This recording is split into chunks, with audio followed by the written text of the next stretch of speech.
Real life stories on display. Gifts and talents in every way.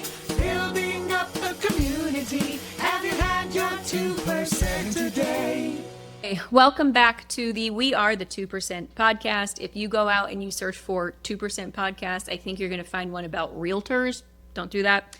It's the We Are the 2% podcast. I hope you guys have been enjoying it. We put our first season out, and so we've gotten some good feedback, and I hope that you guys are hearing these stories and truly connecting with the folks that have been on. And speaking of folks that have been on, I say this every time, but I'm so excited for our guest today.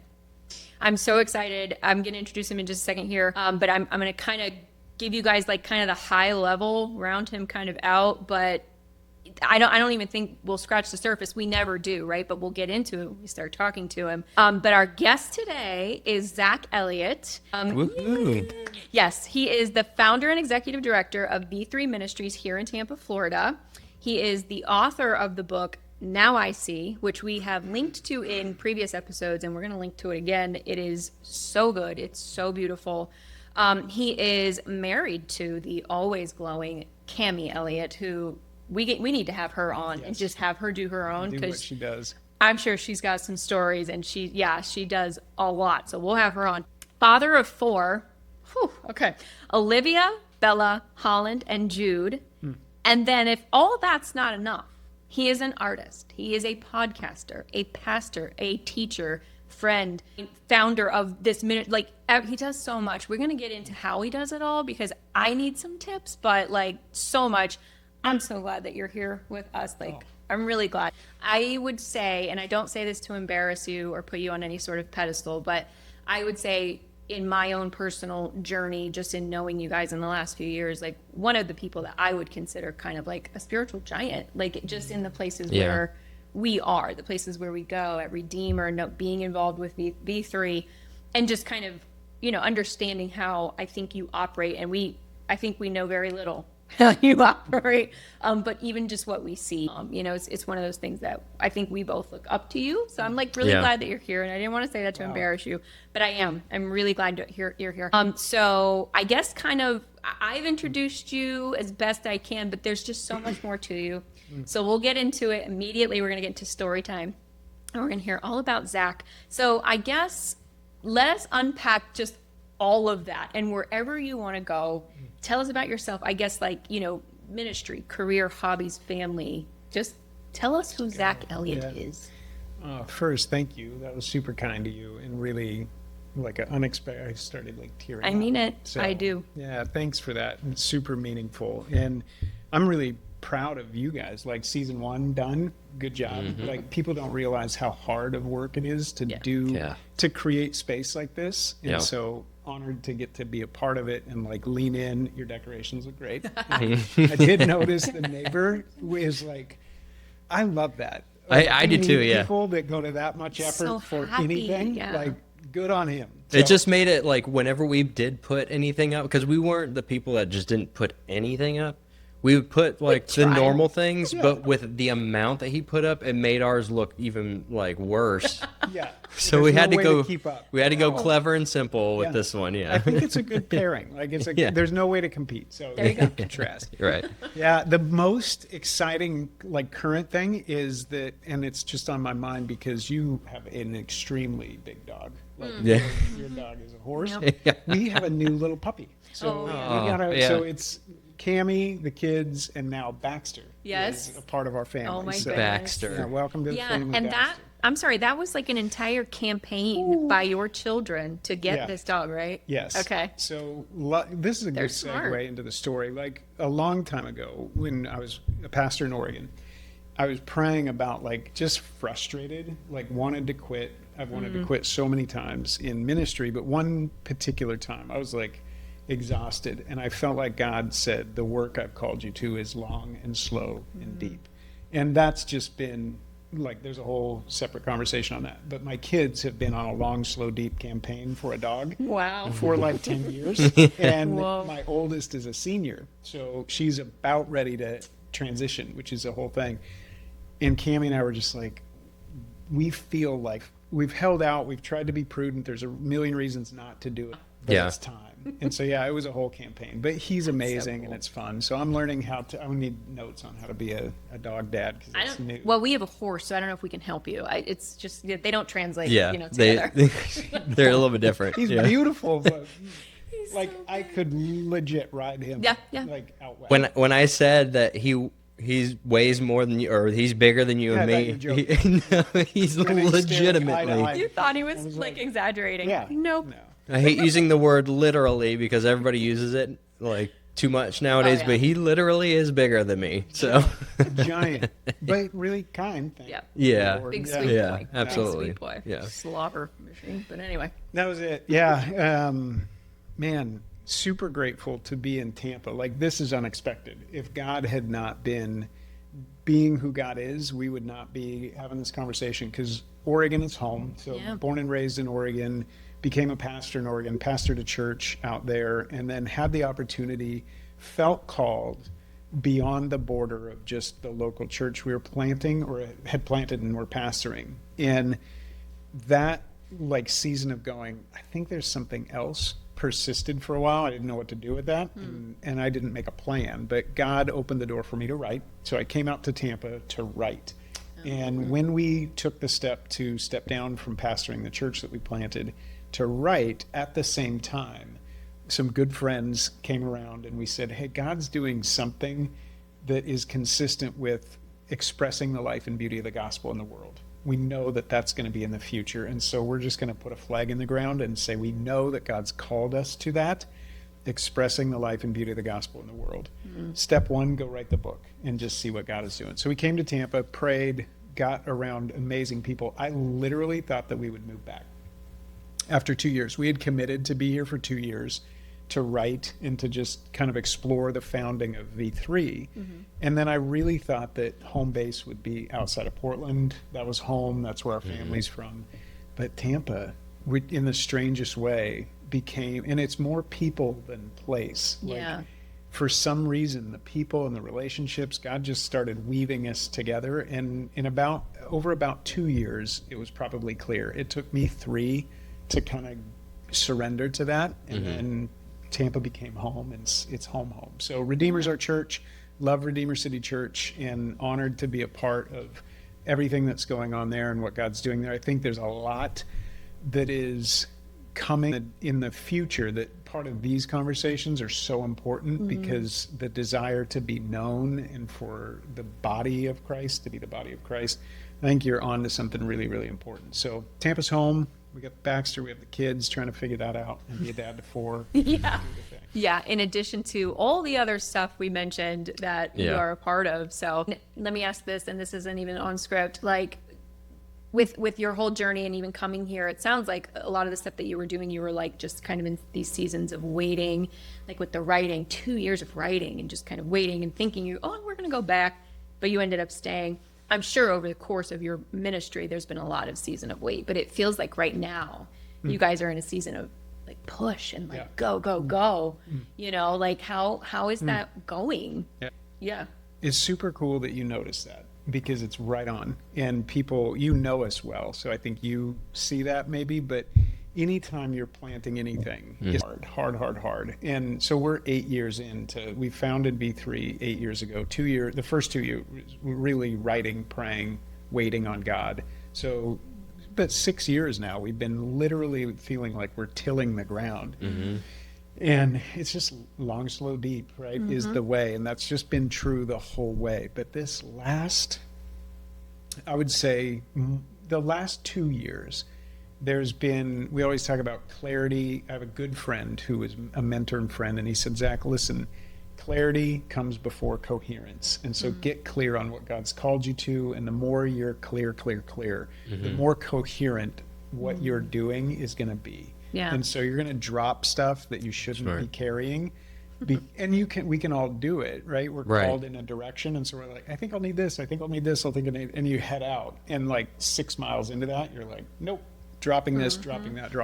So I think somebody wrote a book called The Startup J-Curve. Okay. Great business book that just says, here's your idea. That idea gets baptized with reality, usually goes down. Yeah. Most people, a lot of people don't make it out of that pivot, but if you do, it seems like things that come out on the other side, they've iterated.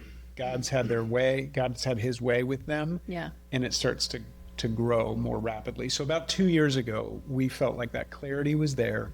There was a lot of coherence to the work that V3 was doing. And then we just prayed as a team, how can we contribute and lead with beauty? How can art and help us express the life and beauty of the gospel in the world and really reveal Christianity wondrously again, which is something with a little bit of mystery and the rigor and depth of our theology, but wondrously, so that it draws people, which is what beauty kind of pulls you in. So that's what we feel called to. And about 2 years ago, we just were like, we're going to just make serious investment in that direction and find great artists, make real investment in the arts in these ways. So we started doing it. And every time we've taken a step, God's called us to it. He's met us. He's opened the door. He's provided. And then there's another one that opens. And the most recent then is this incredible project with the Symphony. So it feels like over the last 2 years, God's just said, follow me, provided, opened a door. We've trusted him. He's done something. And then there's a next thing. And it just kind of keeps widening out, which is exciting. Yeah, and obviously with him behind it and in front of it, he is sustaining you guys, because I'm sure that can feel chaotic, like very busy, maybe stressful.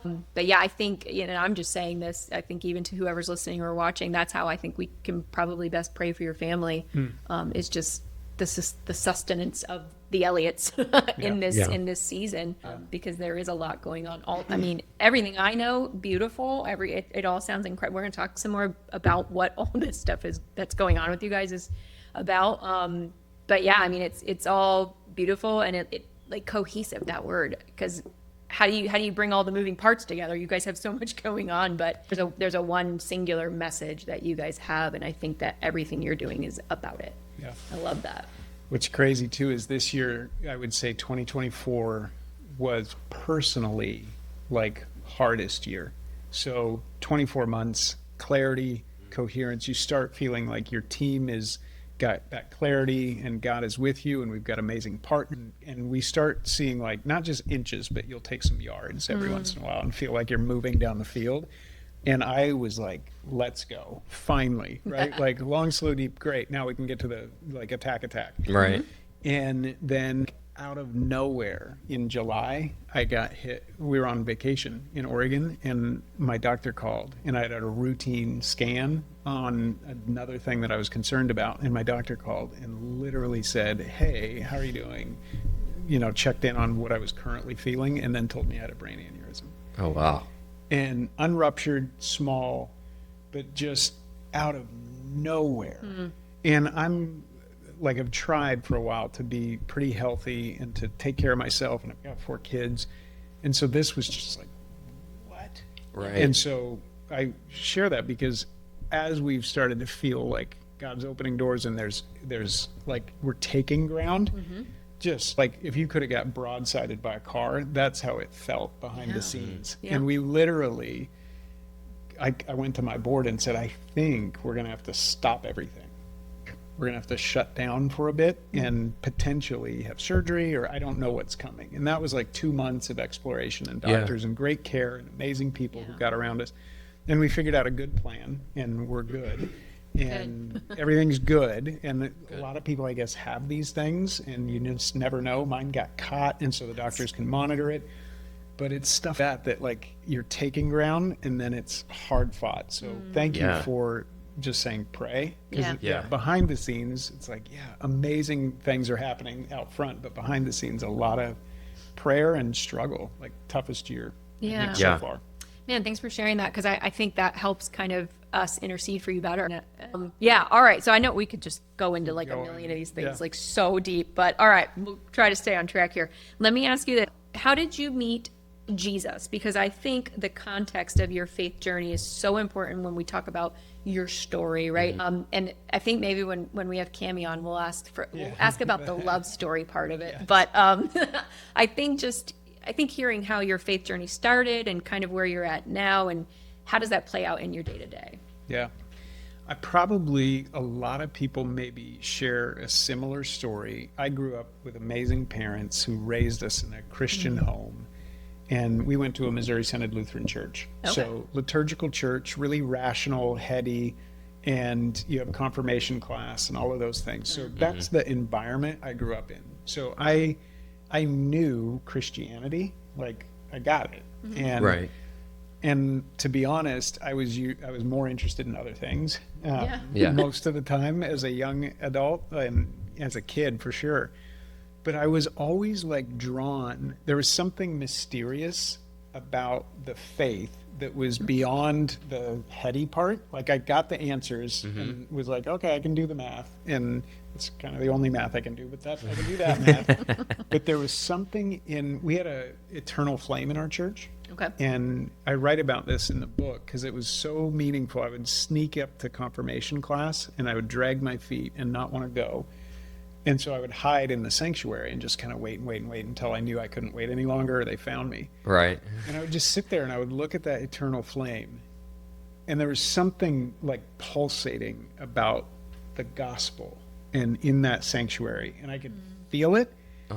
But then at a rational level, I was like, I'm not that interested. And about 14 years old, but I would say God was with us the whole time. Yeah. I was saturated in a life of faith at home. But at 14, I went to my dad and I was really struggling with some of the questions a lot of kids ask, like, okay, so you have to believe in Jesus. Like he's the way, the truth, and the life, the narrow gate, all these things. And I was like, I don't know. It's got to be bigger than that. Because what about the kid who never heard? And I particularly took my dad. My dad had this little book called Touch the Earth, and it was stories from indigenous people, Native American tribes, just heartbreaking, like stories from the Trail of Tears. And as a kid, I used to read that book and just something moved me about those stories. And I was like, Dad, what about those kids? Like, what about a kid who has never heard the name of Jesus and doesn't know God at all? I was like, Sorry. yeah. I was like, what about that kid? And it can't be exclusive in the Christian way only. Yeah. And my dad got me a book called True Spirituality by a guy named Francis Schaeffer. Oh, you have that book in there, I do believe. Do you? I think Okay. it is. So at 14, my dad put it on my bed and said, hey, I think you should read that. And long way to answer, when did you meet Jesus? On the pages of that book, which was still really heady, but it was like, the term would be cosmological. Like God is center of an invisible and a visible world. And this whole idea of Colossians, everything is held together by him. And Jesus is not smaller. He's the gateway to the infinite. And then I started to become more interested in like, okay, then I want to know Jesus. Wow. And I think at 14, that started the hunt. And then I went through all sorts of push and pull and wrestling with that, but that set me off on the course. So it wasn't until my early 20s that I personally was like, I knew him, but C.S. Lewis writes like, he's not safe, but he's good. Exactly, yeah. Right? And I had this, that was in my 20s where I would say I had a moment of surrender where I always talk about this incredibly poignant thing that Jesus asks his disciples. He says, who do you say that I am? Not everybody else. Right.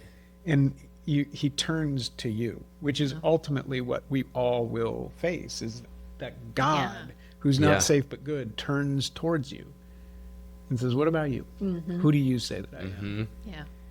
And I had that moment where I was like, you are God. And from that point, I was undone and unsettled by Jesus.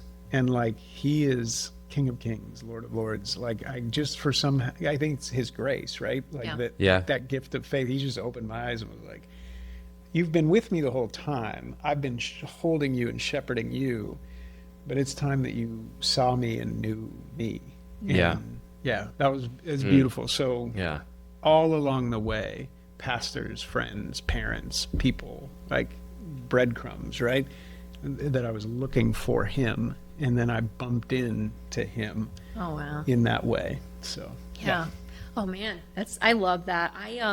It's so funny that you're talking about meeting him at that level where he's not small, and then he opened your eyes and he's like, I'm massive, and I'm also kind of over the invisible and the visible, things you can't even see. And like I did that, for me, didn't click. And it's just funny how at different points in you have two believers sitting here talking, and you understood that at the age of 14. I was 40 when I read Dr. Heiser's book, and I was like, oh, what? Like the bigness of God and how Jesus is just, he's so not small. And he's so not yet, and the sonship that we share with him, he'd even be willing to be like, you can be co-heirs with me, I'll allow it. What? Like, none of that clicked for me until I was 40. Yeah, it's so weird. I wish I had read this book when I was 15, you know. That's how you, and yet there's I think all of us, like you're saying, that he's working, right? There's that quote, like the one who you're looking for is the one who's looking for you. Like he's always there drawing and working so that we can see him for who he is. Yeah. And I love what you said too, like just the idea that he's not small, he's infinite and ineffable and mysterious, and yet he's personal. And comes to you and desires to know you and his friend. That's what I think was most remarkable, and most turned it on the head, right? Because as a kid, I was like, that seems less than that God would be contained. Yeah. And then it wasn't until later that I was like, oh my goodness, that God would condescend to like make it possible for me to know him. Right. Like he did me a favor. Right. Yeah. Exactly. It's like Jesus can't be one of my friends because my friends aren't that great. Yeah. That's me weird. Coming to you because there's no way you can come to me. Yeah. And that was like, okay. Yeah, absolutely. That's so good. Yeah. All right. So let me ask you this. We've kind of hit on it just a little bit, but I know that I want to focus on this. So we're just going to spend some time here.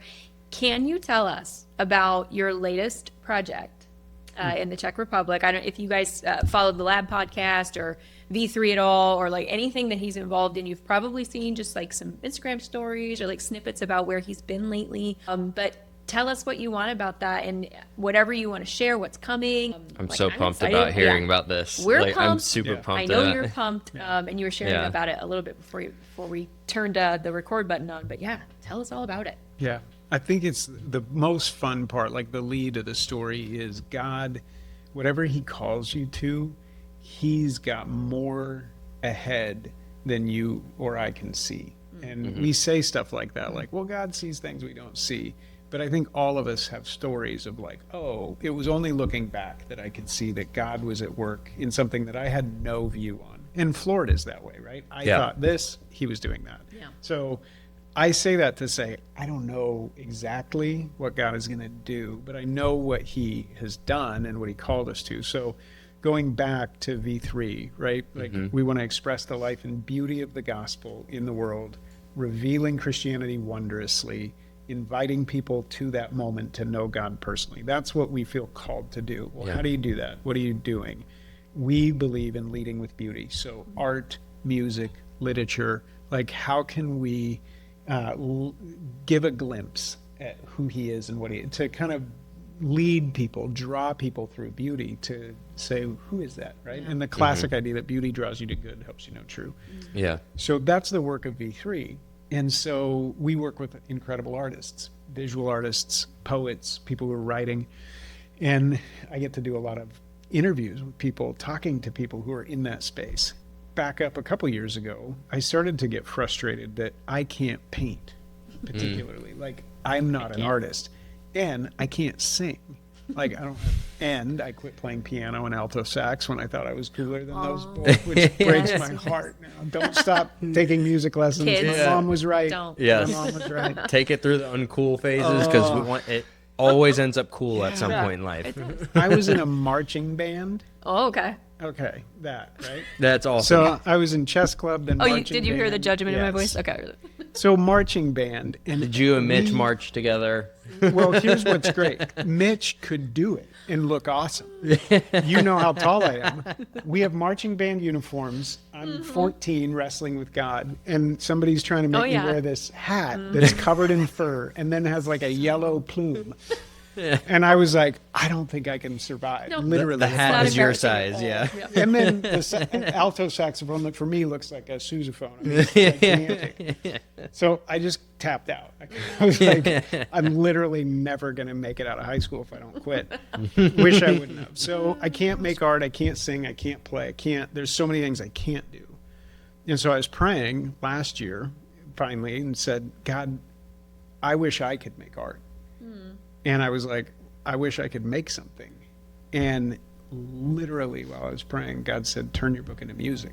Wow. And I had been talking to a lot of people about classical music and really exploring like why that kind of ordered tonal mathematical thing is like way upstream in as far as like what is real and how maybe even how God's created the world. Yeah. So I was already in that space and I was like, what if we turned the book into a symphony? Because there's prose in there, there's poetry in there. And I was like, wow, if you told that story through a symphony, Yeah. I could say things that I couldn't say in words. Because even when I was writing, I'm not a writer. So I was like, I'm doing the best I can to share a story and like point to something, but I'm not a writer. So I was personally not that excited about the book because I was like, I felt like I couldn't say with the feeling Yeah. what I was trying to say. Yeah. Right. So it was like, turn the book into music, make it a symphony. So I didn't know how to do that. So I reached out to a friend who's a professor at University of Tampa, Gregorios, and he said, this is actually a form of music, program music, symphonic poetry. It's like people do this and have done this for a long time, turning prose into symphony pieces. Yeah. So we were like, well, the book could be broken up into movements. Here's how we would do it. And it came together really fast with Gregorios' help. And so we set off on a journey to find composers. And finally, we interviewed two, both Canadian composers, amazing people. And it came down to one had a deep kind of rooted musical experience in this form of music and writing for big, full symphonies and wanted to do that. So he read the book a couple times, he got it and could interpret it. And so we spent a year working together every Friday, just trying to say, how would we tell that story through music? And what's crazy, along the way, and I didn't know this at the time. So again, unaware, so much of my life has been unaware and only looking back, but unaware that in my book, I take issue with Friedrich Nietzsche kind of saying like God is dead. Yeah. And he was not like celebrating that. Yeah. He was saying, watch out. Like if you remove God from the story, right? Yeah. There's Yeah. big fundamental changes are happening.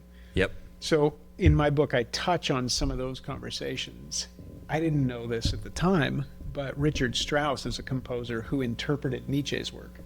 And the big Space Odyssey, bum, bum, Oh, bum, yeah. bum, bum, that's Strauss interpreting Nietzsche. Oh, wow. Okay. So What? Okay. then it got fun because I All was right. like, oh, we're in a battle, right? Of Yeah. ideas Ooh, I just got goosebumps. through music. Because his story Yeah. is literally telling man willing to power.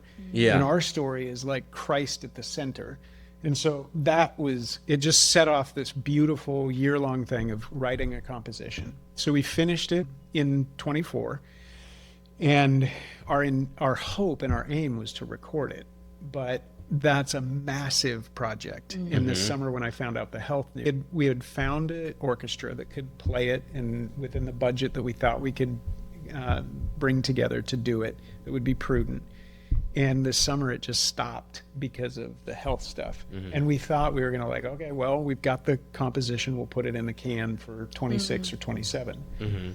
But then Jared Thomas, who's on our team, and a guy named Barrett Schwartz here in town had a conversation, and Jared was sharing the idea, and Barrett had heard Cammie and I talk about it, and so he was like, hey, I think there's more people than you know that want to be a part of something like that. Wow. So he allowed us to share with some people in this small group of people who are thinking about generosity. And the next thing we know, there's the funding for the project, the orchestra for the project, the composition is there. And then it's just the fear of my health. Like, should we do this? Or is Right. that too much to take on? And we just felt like, hey, God, you've done everything. We're going to go. So we just got back from seeing that rehearsed and performed and recorded.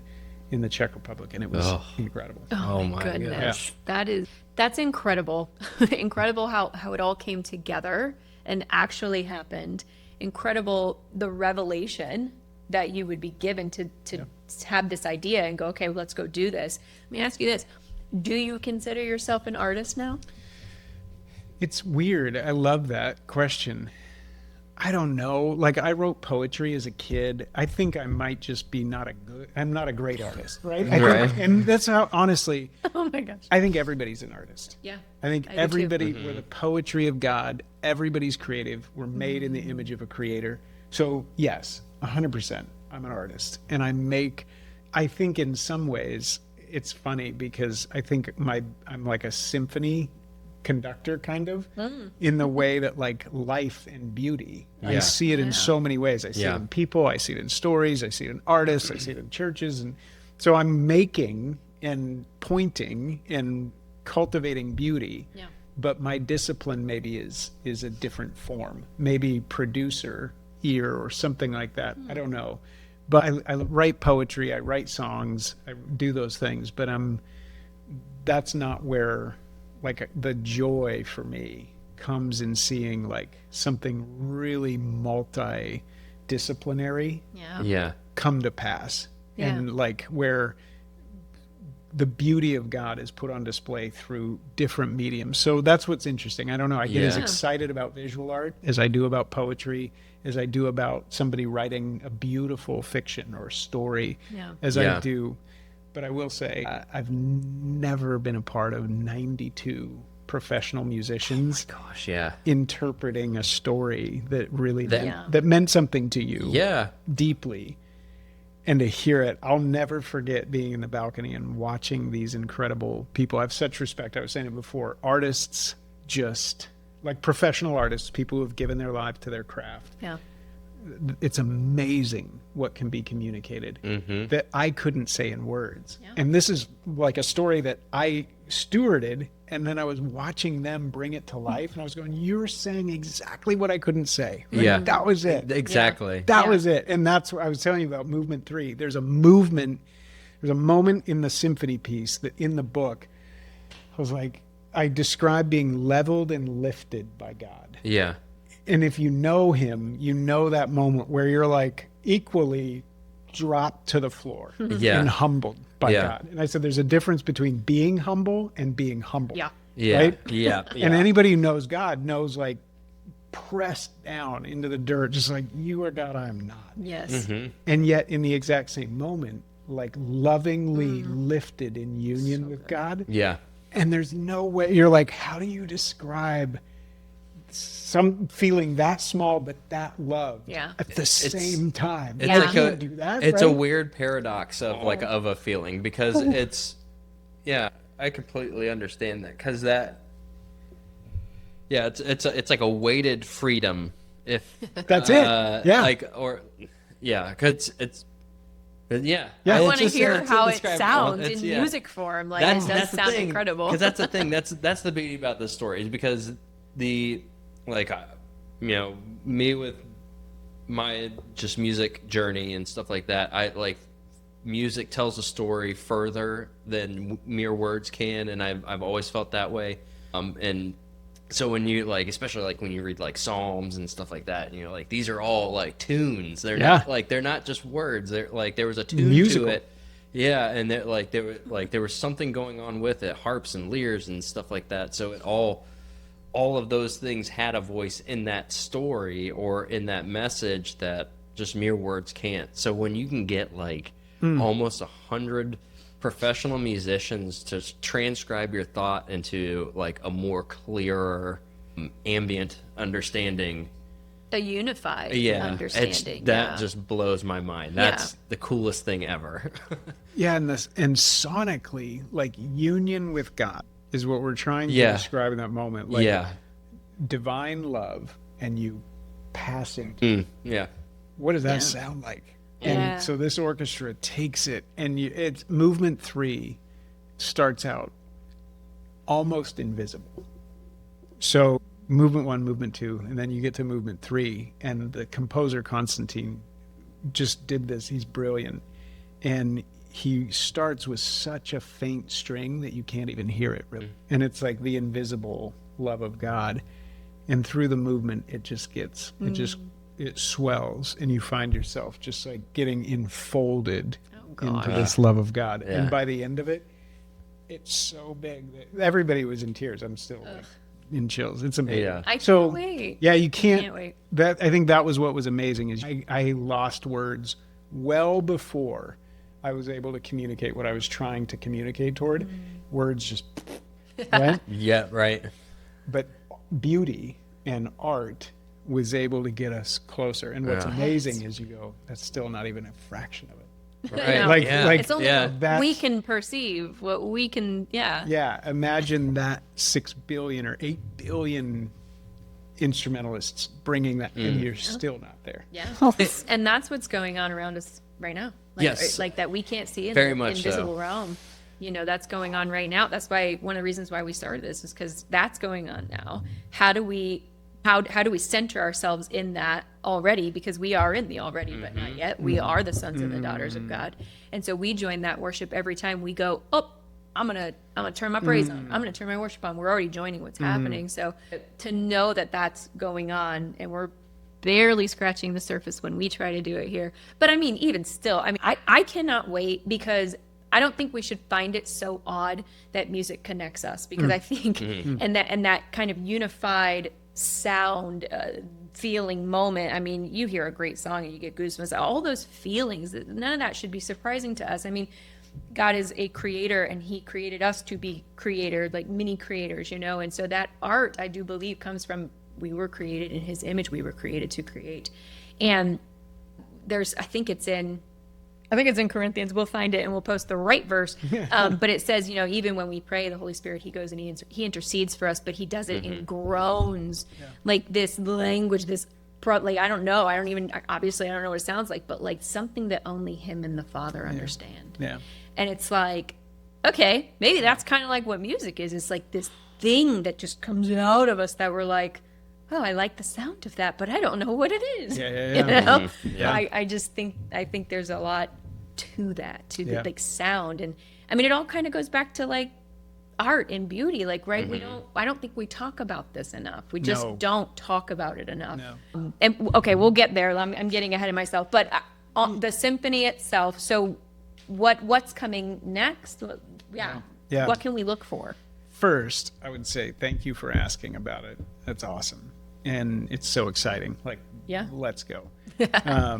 The church, I think, for a long time, the Christian community around the world was the most significant investor in fine art. And we built cities, we built cathedrals, we painted paintings, we commissioned Da Vinci and Michelangelo and Caravaggio. And we knew that the story that we had been captured by was rational, but it was also beyond. It was transcendent, and we knew this. And so that's why art was such an important part of the church's legacy and the faith. And we just kind of we took a left turn, literally a left brain turn instead of a right brain turn. And 100 years, 500 years, whatever, you go down the road and you get to 2024, and we just have given up a lot of ground. And so I think I love what you all are doing and what's happening around the world, and this is a part of it, is that we're recognizing that there's ways of communicating that we've just kind of stopped participating in. Yeah. And we can do it. And not only just at like a campfire song, but like the highest and best of artistic contribution. Yeah. Not in a prideful way, but like in a desire to be like, how do you make a note like that? In that moment I'm describing comes, Constantine picked I won't give it away, but a particular tone and particular series of instruments that bring that to its climax. Right. And so there's particular ways that sound does this and speaks beyond borders. We were in the Czech Republic, so we didn't speak the same language. Yeah. We've got Canadians and Americans and people from the Czech Republic and all over, and yet all of us were brought together by it. So you ask me what's next. Please pray, because our hope and our prayer is that we would be able to debut like a taste of this in Florida, in Tampa, in November, December in 2025. Oh, That's man. as fast as we think we can get ready for that event. So we're going to try to debut it live before we release the music. So we have it recorded, mixed. It's being mixed and mastered right now. Oh, wow. But we're going to hold it back until we can do a live event, play it live in Tampa for friends, family, partners here, and then hopefully release it on vinyl that night and release the digital audio.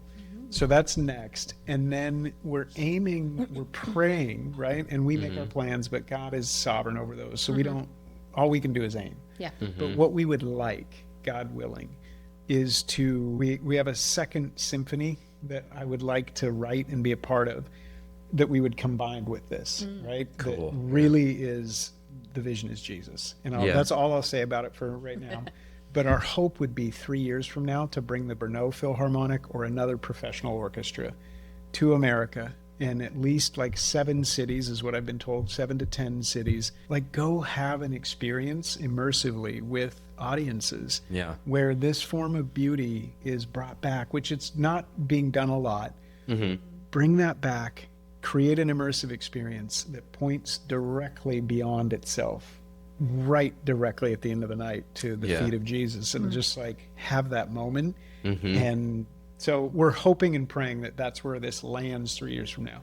Along the way, we're going to share this with other orchestras, get it into universities, lecture along the way about just the power of beauty to interpret prose and truth, beauty leading to truth. Exactly. So there's lots of things and tributaries off of it, but that's like the big artistic aim is to bring it live to multiple cities.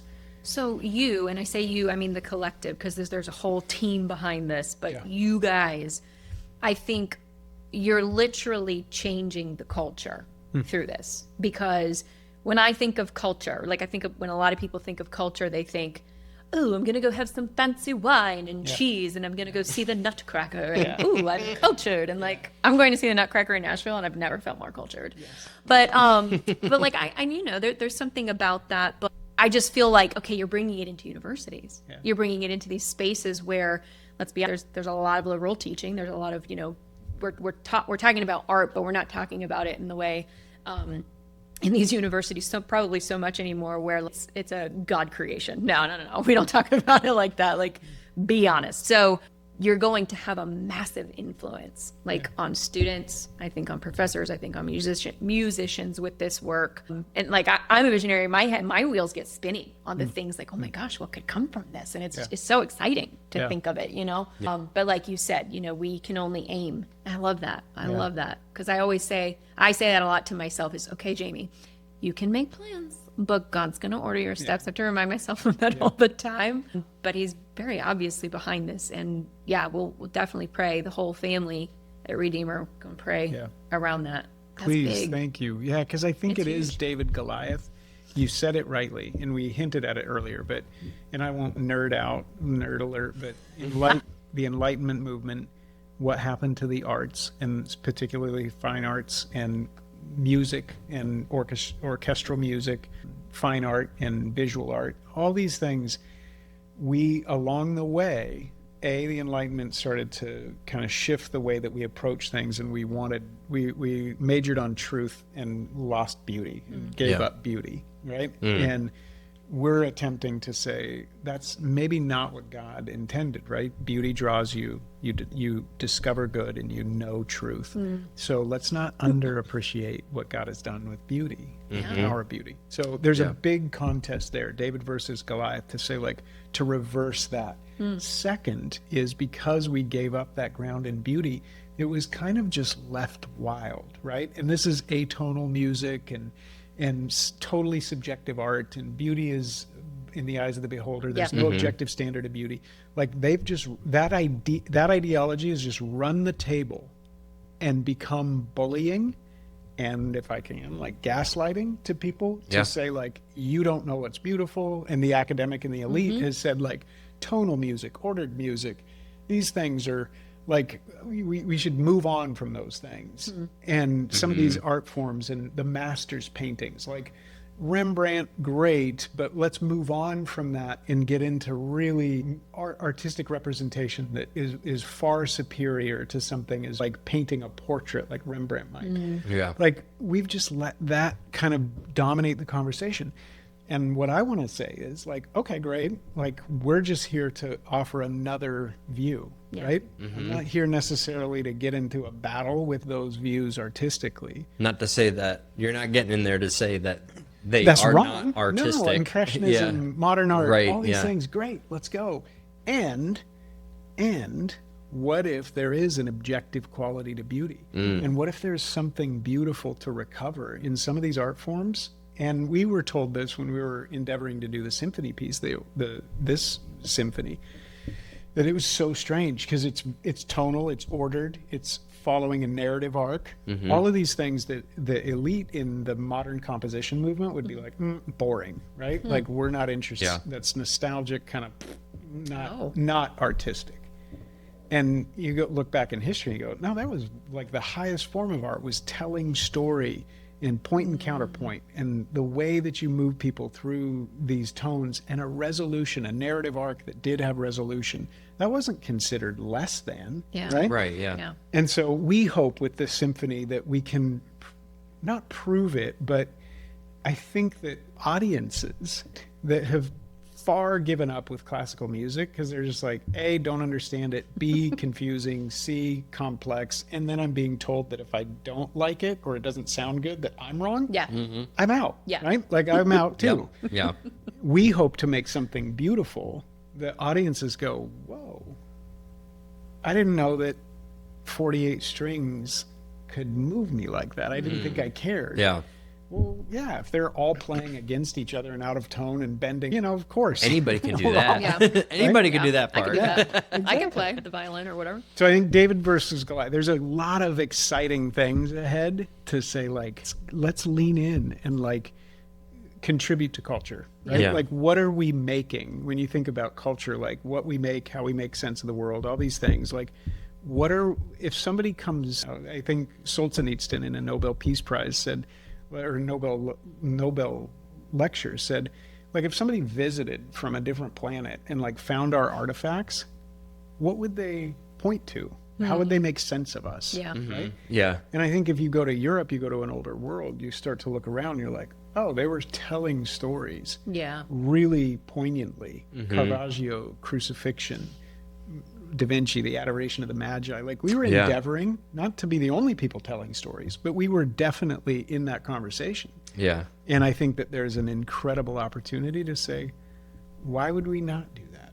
Yeah. Right? Like, Yeah. and contribute to culture in a way. I was just in Prague, and there's this beautiful bridge that's marked with these statues that are hinted with gold, and the apostles and the crucifixions, or the crucifixion represented, and you're saturated in a story that's making you go, what is that? Yeah. And ask these questions. So I hope this can be a part of doing that. Yeah. And that's to touch on that though, because because we have a hard time wanting to associate like purposeful beauty towards God, right? I think the modern day excuse for things like when it comes to like music is like, oh, just like make joyful noise, and things like that, and like you're not allowed to tell us anything. if they're doing it for the Lord, you can't tell them to do better or to get better, Yeah. and which is totally not the case. If you're going to do something for Christ, wouldn't you want to get better at it, and not necessarily at the expense of your relationship with God, but you want to get better at that because of what He's done for you, right? And so I when I was in high school, we went to Rome on a school trip, and we got to go to the Vatican, and we walked through the Sistine Chapel. So just to get to the actual Sistine Chapel, you had to walk through what I felt like was probably 30 or 40 other chapels that were just as beautiful and just as purposeful in storytelling, all around on the walls, the banisters, the ceiling, everything was purposeful. And every time I'd walk into a new chapel, I'm like, is this it? Is this the Sistine Chapel? No, you got to walk through another chapel or another room to get to it. So it was like this huge, like, climax of storytelling to get to like to get to that room, and then you see the judgment on the, on the wall and all this stuff. It was just an absolutely beautiful experience to walk through that, because you're building up anticipation as you're going through and going through. And so I feel like the Catholic Church has done a really good job at keeping purposeful beauty like that in the church. I think a lot of churches nowadays, have a harder time like dipping into that, because there's something beautiful, I think, about, like, even though I don't share the same like theology as the Roman Catholics, but I found a lot of beauty and a lot of purpose and a lot of, I was just very touched by that process of going into the Sistine Chapel. Yes. And we need that more. Yeah. We need things like that more. Yeah. Yeah, and I think it serves a purpose. We talked, because I think you were involved in some of the worship meetings that we had early on, and we were reading a book together for the beauty of the church, right? And we talked through that book. We talked a lot about architecture in church buildings, and like how if it's done purposefully, that it can bring so much glory to God. And even Zion was designed with purpose in mind, and it represented. And you'll have to remind me, because it faces where the sun, the east, rises, right? Sun, yeah. And like, so there was a purpose why they built it that way. And then it was supposed to, like, the roof represents a ship, right? The vertical pitch, does two things. It draws you vertically up, right? Which, like, Gothic architecture and all the spires and steeples point you up. But then inverted, it's the navy, like the body of Christ sits within this ship. Yeah. And everything was, again, this is not, we say it's not the point, but it does point. It points. Yeah. And that Yeah. quote that from Churchill, it says, first we shape our buildings and thereafter they shape us. We have disembodied the gospel in the West, particularly, to such a point that our highest value has been like we're not going to touch the things of earth, right? We're so heavenly minded. Right. And it's like, no, we're creative creatures. We and live look here. at what you did to your home, right? Like there's a moment, there's a season, there's a story, and we're creative beings. The question is not should we or shouldn't we? We are. The question is, what are we making? Yeah. Right? Yeah. And again, if we just don't make from a Christian imagination, which is what the Catholic Church didn't lose, they kept that, they preserved that, and didn't give that ground up. Then what we have is it's a both and, right? Like to walk through a city that still has that Christian imagination, what a gift. And we don't do that anymore. Yeah. So There's so much appreciation for that. Yeah. I can't wait. Coming up, I'm going to talk to Pastor Mitch about that, because Redeemer particularly, we are blessed to have one of these spaces. Yeah. That there was so much intention, so much thought, so much purpose. And a lot of it we just don't know. We're impoverished in the West, particularly. And there's an opportunity for us to be like curious again and go, what was that? We lost something. We need to do like a stained glass series. Yeah, let's sermon go. series, and we'll every window that's in Just Redeemer. what's in the room. Yeah, right? like today we're gonna talk about this window. Let's talk about where the source of that is, like what the purpose is. That'd be kind of cool. Isn't that cool? And artists are just, I love artists for that. When we planted our church in Oregon, I had a welder in our church who was like he had a dairy farm. Rick Sherman is an amazing guy. He's a pastor now, but he was a welder. And I went to Rick and I just said, hey, would you fashion a cross and make a cross that the bottom portion of it is a key? And I want you to make this cross so that we can put it up on, we had a fireplace. It was a great Oregon church that had a fireplace. So up on the hearth of the fireplace, we wanted this cross. And my thought was, if you came in and you didn't hear a word that was said, and you found your way to that cross, you would know that the cross is the key to what, like the conversations we're having, what we're saying. Yeah. There's something about that is the key, like pursue that. Yeah. And Frederick Buechner, I always say this, said that artists call us to pay attention. And so I think, every window that's in Redeemer, there was some reason that particular story was right there. Yeah. And then it was contrasting with this story. Yep. And again, not the point. We don't worship those things. Right. But to Lewis, we don't look at them, but we look through them. Yep. They do open us up to something that Yeah. that lifts our worship and doesn't take away from it or become the point, but it enhances it. Yeah. Like, Yeah. Yeah, it is an interesting history. So yeah, I'm excited if that comes to be, for the whole body to understand like how Zion was actually built and designed and what it all means. Because I didn't know any of that until it's just lost. Yeah. Yeah. No, I didn't. And then, but once you started to explain it and I could visualize it in my head, it did become more beautiful, you know? So it's like, yeah, it was pretty cool to learn that. So yeah, that would be interesting if the whole church understood kind of. Yeah. So let me ask you this, because we could talk obviously about the symphony for a million years. And I would encourage you to go to their socials, because there was a lot of stuff kind of posted and pictures. Oh my goodness, the pictures. So, and I mean, you could just see the joy, I think the relief that, oh my gosh, it's finally, it's here, because you've been working on it for so long. Like all that in your faces, in Cammie's face, the kids' face, you brought your kids with you. They got to be a part of that. I can't even imagine, like, core memory for them, forever. So it's just really exciting stuff. So I would encourage you to check it all out, and then you'll keep us updated, right, as things progress. So. And on that, we reached out to a photographer we partnered with Ecstasis. If you're not following Ecstasis, go follow Ecstasis in their Instagram. I don't know all the cool handle things, but you'll find it. Post the link to Ecstasis. Connor Sweetman founded Ecstasis. It's a literary journal that's printed, but also online. So Connor came with his wife Hannah to just witness kind of these artists doing what they were doing. And so we partnered with Connor for some of the work he's doing to bring a local photographer to like do some photojournalism around what was happening around the symphony. And so we're actually going to release a photo book about Zinzuk Symphony. And, Cool. and what we said was like, God works through people. Like, this is what's so cool. Like, you say, are you an artist? I go, I don't know. But the truth is, yes.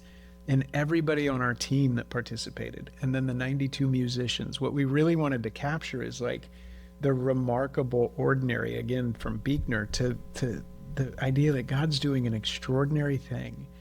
And just like cathedral builders, nobody will ever know really like the behind the scenes, but you can get a glimpse. Like if you're looking at old photo, Redeemer has these, Zion, like who were those people? Yeah. God worked through just regular people. Yeah. So you'll see that come out as well. But yeah, go to the Instagram. You'll see the pictures that we start releasing from that. It's amazing. Absolutely. We'll post the handle. Let me ask you this. Why did you say yes to doing this podcast? First, just because I'm really grateful to you both. It's one thing to recognize the importance of stories, and the church is a body of people. And despite what we might think, it's really hard to know each other.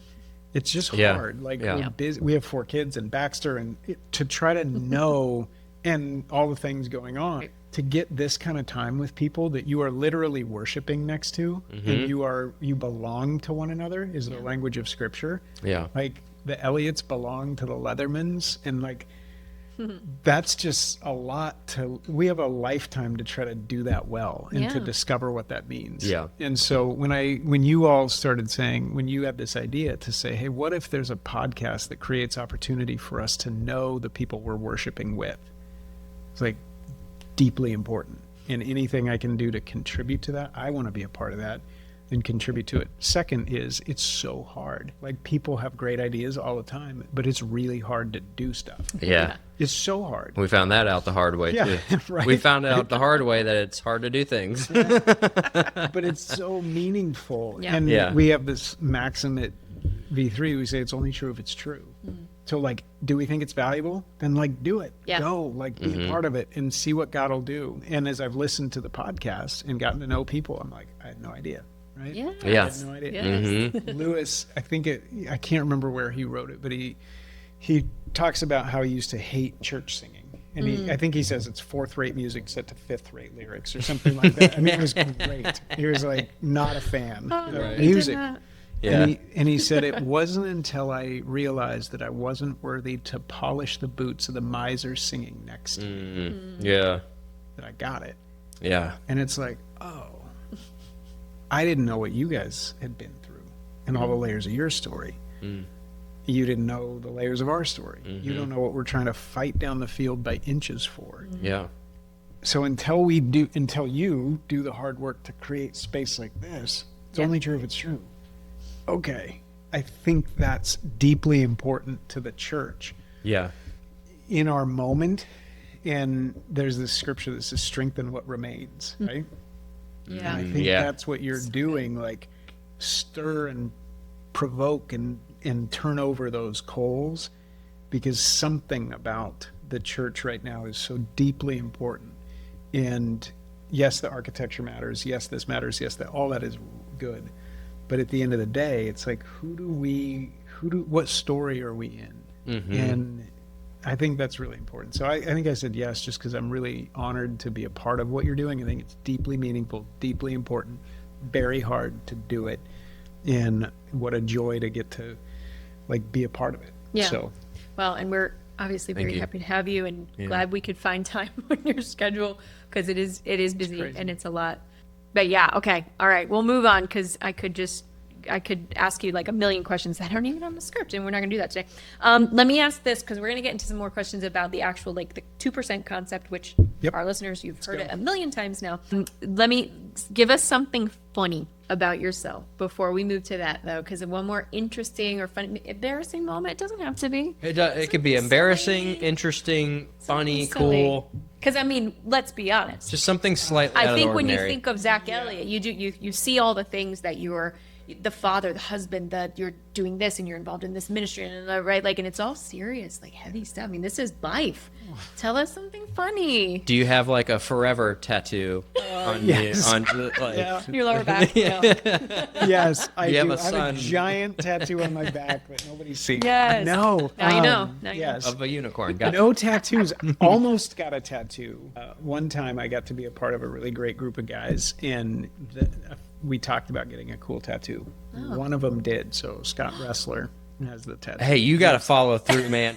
course, Scott. I've got a group of buddies. Yeah. In my 20s, we got the word phileo Yeah, good. right Love it. there, because the book Four Loves by C.S. Lewis Yeah, was like very profound for some of us, and so I think I was the first one to get it, and then I was like, okay, guys, you got to go.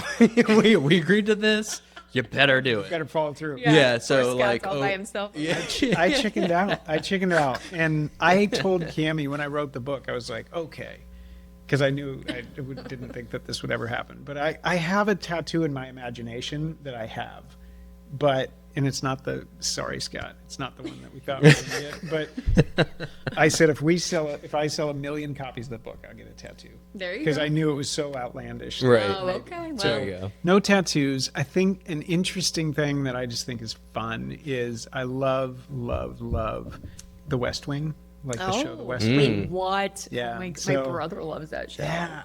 So my like guilty pleasure is I just love The West Wing. Is it like your And comfort show? Like you'll turn it on when Like you're you'll rewatch it. I've watched over- it so many times, and there's so much about it that I love. So here's the funny thing about that I'm working on, and this might sound, this is going to turn serious, and this is the point.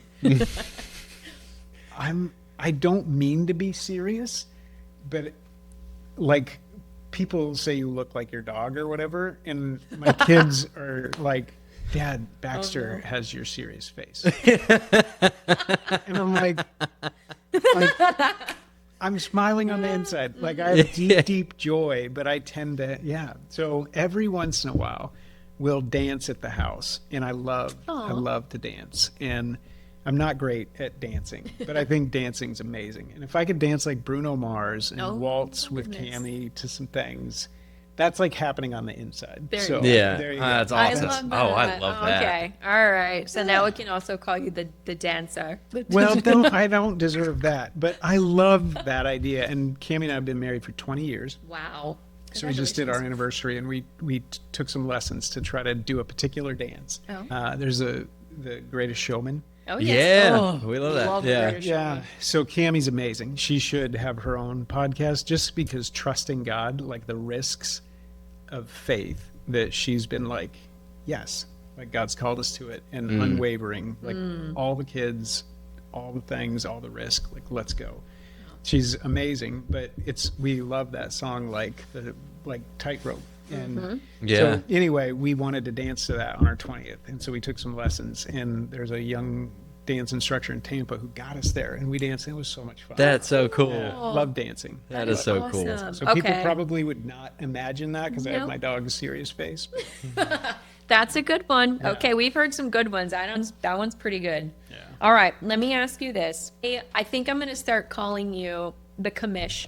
To me, in my mind, you are the commissioner. Like you said, you don't call yourself really an artist. We know the Sunday school answers. We're all artists, right? Yeah. But you don't think you're very good or whatever.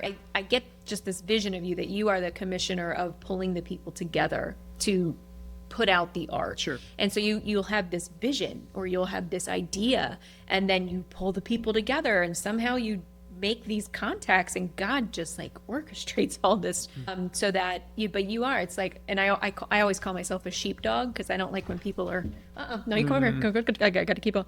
And it's kind of you're pulling all the pieces. So I'm gonna call you the commish, and we're gonna name this Love episode it. is he's I'll the take commish. it. I'll take But it. like, and I say all that how did you discover your artistic talent? And I mean, I guess some of it is that pulling of things together and seeing it through. But how did you discover your artistic talent? And then when were you like, because I mean, if you were 14 when you met Jesus, I mean, maybe there wasn't a long time where you were like, I'm going to go use this for the world, or maybe there was. We don't know. Yeah. There's so many stories on that. I would say it's looking back because I've tried to figure that out of like, am I an artist? Did I have, and again, writing poetry as a kid, like, I don't know, maybe every kid does. I think we all write stuff, but writing poetry, writing songs, like that was all there. But my first like entrepreneurial effort was I was the posy peddler. So that was probably the posy peddler. So I should have led with that. You're like, wait, dancing has nothing on that.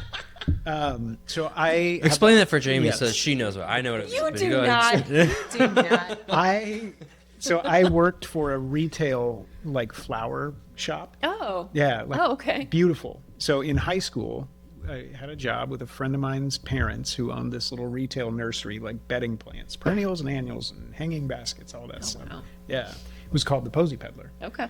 Worked there for a couple summers, and then the summer of my senior year of high school, the couple that owned it wanted to retire, and it was just like a mom and pop business, and they said, listen, we will sell you the rights to the business for $1, and you run it. It's your first entrepreneurial effort, and it was amazing. So there's a whole story behind that, but I became the Posy Peddler. Cool. I love flowers. And what I realized is that like bouquets are so interesting to me because there's sticks. Like a good bouquet is like, why is that in there? Right? Like if you really think about it. And I realized like, I just see like that. I see like, oh, that'd be great here, and that would be great there, and that would be great there. And I see that way with like people. And so when we think about like the life and beauty of the gospel, I think that I discovered along the way that I see things coming together like that. And we use the word enchanted, but like when it all comes together and it's magical. And so like you see it at a wedding or when things come together and there's that moment where it all is there. I've loved that moment in so many different ways. But I think at the Posy Peddler, like beauty, I started to recognize that I'm weirdly attracted to beauty and flowers, and then the poetry and the songs. That was always a part of it, but that was a little cooler. But the flower part and the floral beauty was maybe like a deep pay dirt layer there, where I was like, that's a gift that maybe not everybody sees that. And so that's a lot of why I think that call was from God, express the life and beauty of the gospel. And you see it in people. So I don't even know if that was the answer to the question. No, but the Posy Peddler. That's quite the backstory, because I mean, like I think that gives a ton of context into how this gifting came to be and the calling for beauty, the beauty part of it. I mean, that makes a ton of sense to me. So let me ask you this, and this is, again, we're just going off script. Let me ask you, when we think of beauty and when we think of noticing things, like going, oh man, that's just so beautiful, right? There's very little today that I think people would classify as beautiful, right? I think a lot of things get tagged with either like, if you're talking about a person's attractiveness, oh, they're hot, or they're on fire, or whatever, like there's just Infatuations. there's not a lot that is classified as beautiful today. But when you are looking at something, and this is on script, but then I'm going to go ask my off script question. Where do you find, you've already shared with us some of them, where do you find beauty? What do you see it in? And then what truly inspires you? And then I'm going to ask the question I really want to ask. I can't wait for that. That's awesome. You're really good at your job, by the way. Oh, thanks. No, it's so fun. I keep thinking of more questions. That's all. You have it, though. It's the Ray-Bans. That's the Ray-Bans. The Ray-Bans are super When you got it, you got it. I don't That's know. very cool. I would not... Who was saying the other night? One of the okay, this is totally off. We can cut all this. Yep. Allie, she's like 15, I think. They go to the church. 14 or 15, yeah.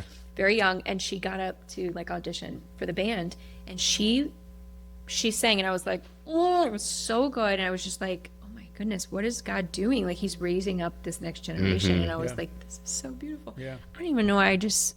Oh, because when she got done singing, we were like, that was so beautiful. She goes. She was just like, I was like, I love her. It was awesome. Good for her. Well, and good for you all for curating. Like, we do not, like, there's the scripture, like, don't look down on them because they're young. Yes. Yeah. Okay. Like, if you go into the history of art and you look at artists who are making, right? We just got to be in a palace. Like, I think where Mozart played at 6 or something like that in this room. Oh, Like, just pay attention. Like, kids are insanely gifted in these areas, and we don't create enough environments where we're like, we wait, like, oh, someday. Anyway, good job. We just talked about that. Yep. Yeah. Yep. So where do I find beauty? Yes. Yeah.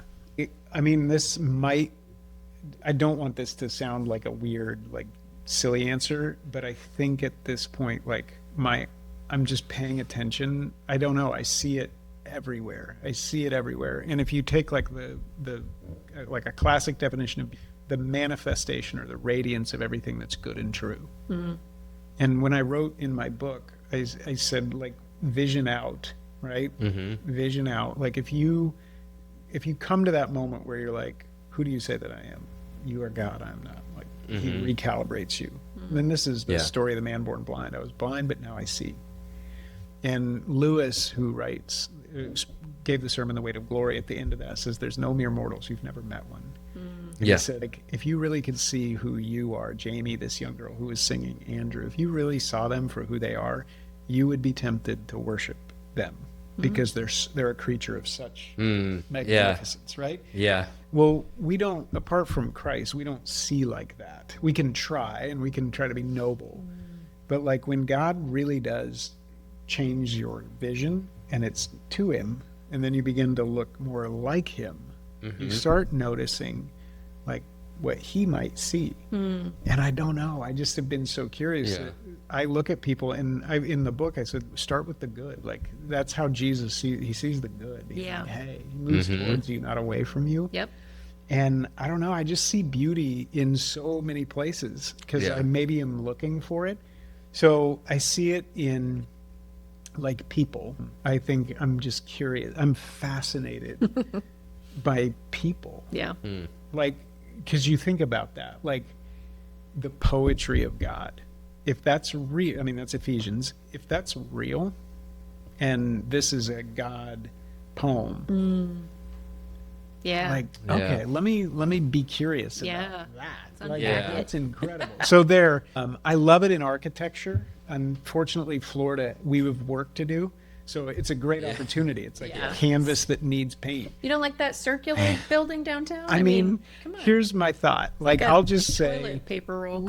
let's Paper towel see what roll. we can Sorry. do. Let's see what we can See do. what we can do. Right? Like, That's so a I nice love way- architecture. I love natural beauty. I love the sunset in Oregon. I was going to say, Oh, West Coast. trees, stars, the That's real. Pacific. Yeah. Like, I think Edmund Burke maybe said contrast is beauty. That's one of the ways he describes it. I like that, like, where two things that maybe don't make sense are colliding. So, like, the ruggedness of the coastline in Oregon and the, like, softness but, like, insane power of the Pacific. Yeah. Like, I like to find those, like, places where they're meeting. Yeah. So I don't Yeah. know. I see it everywhere. I'm usually not paying attention to what I should be paying attention to. And so if you ever see me, like, Me too. Reeling you Me back too. in. sometimes when we're even at church, right? Like Cammie will be like, I don't know if you know this, but you close your eyes a lot. And I'm like, yes. Like I just kind of disappear into what is happening. But I do it like when Mitch is preaching, I'll be thinking about, right, what he's saying. Yeah. And I close my eyes. Like, so if you see me closing my eyes, it's a good thing. Yeah. But You're not sleeping. not sleeping. If the head falls forward Yes. with your eyes closed, then it's a That's different. a different story. Yeah. So you must then, I mean, you've got to, I think, to be able to see beauty in everything and really have that perspective on life, first of all, that takes a certain amount of discipline, right? Because if you have a crappy day and you're just like, life is, ugh, you know, like I guess you could taint everything around you that is beautiful with your own Yeah. yuck, you know? And Your own I'm really current guilty of that, of perception, like having a bad day and now everything's ugly. Everything's gross. Get away from me. Nobody look at me. Nobody touch me. But I think, and I guess this is the question, is you must really have to stay prayed up, read up, poured into, like, yeah, I mean, how does one get there where they see beauty in everything? And then I'm sure you've got your bad days, right? And like how do you keep that there? Oof. Two quick things. One is the helpful turn that really Lewis and mentors along Lewis's story helped me see is not looking at things but through things. And the Way to Glory says it. Symphony is a big part of this, like that longing. But what I was looking for wasn't in them but came through them. It's just the scent of a flower, the echo of a tune. Once you know that, it's not like rocket science. It's just like, oh, for a lot of my life, I was trying to find beauty in that person. And I was asking too much of them. Because they may not be beautiful, I may not be beautiful, but the little correction was it's not in them, but it does come through them. So they're not a part of it, but they're also not the ultimate aim of it. So now it's like, okay, that beauty is pointing beyond. So it's a trace, it's a signal, it's a something. Right? Yeah. And so then you're like, okay, I'm not asking too much of the thing. And we all have our moments where it's not beautiful or it's broken.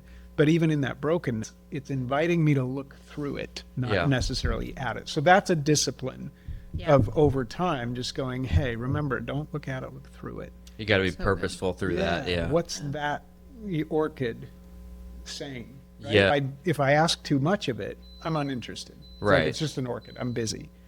But if I recognize, like, what's it saying? What's it inviting you to consider? What are these trees? Like, if that's a curiosity, then I learn to be, like, ask that question. So that's just a discipline.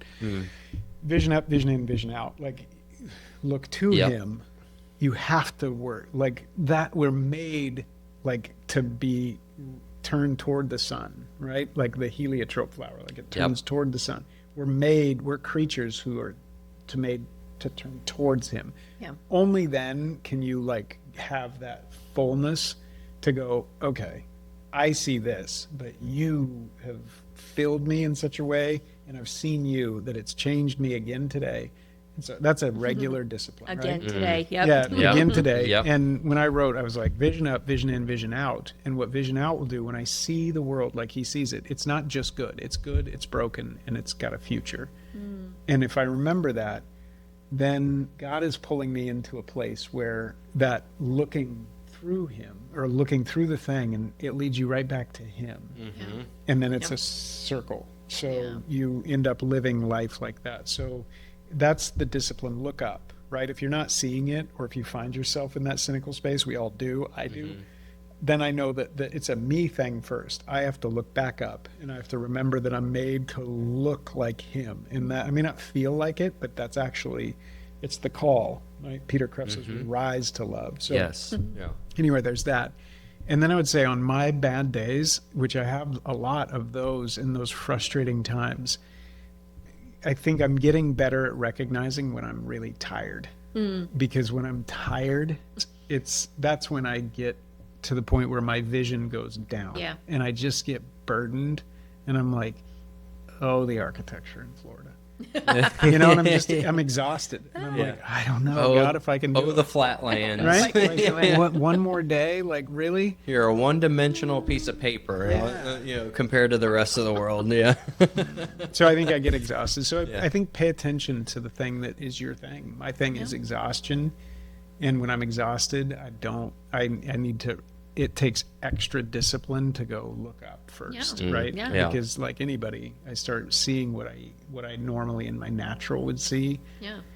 It's a great answer too, because it's a real answer. It's, you know, I mean, it's like, when I get tired, the world's ugly. That makes sense to me because I'm the same way. And it's good to recognize like your thing.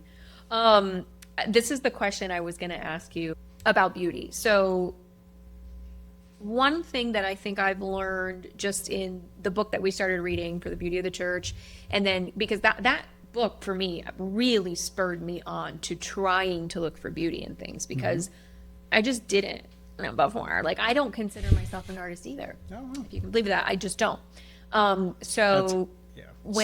But Sunday school answer, I'm an artist or whatever.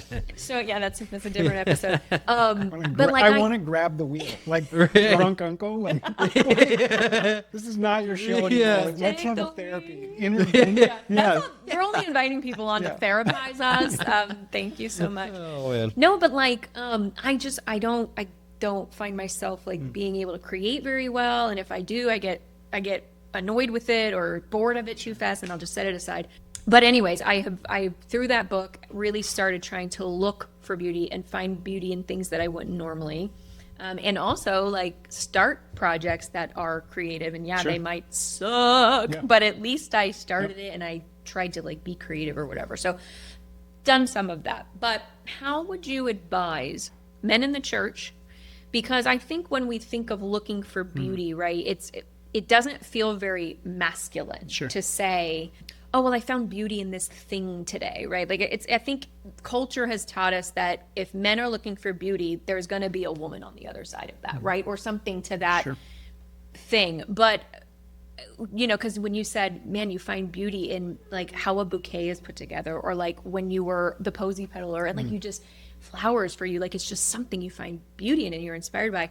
And I think like the masculine energy would maybe go, I'm not going to say that because I can't and I don't. How would you advise the men, these spiritual leaders in their homes, to look for beauty more in a world that's just obsessed with, let's be honest, sex, and that's the only place we can find beauty? Or, you know, I mean, and like, it's an epidemic. I mean, we can talk about it, right? Maybe pornography or things that maybe that's where we're attuned to finding things that are attractive. But beauty's different.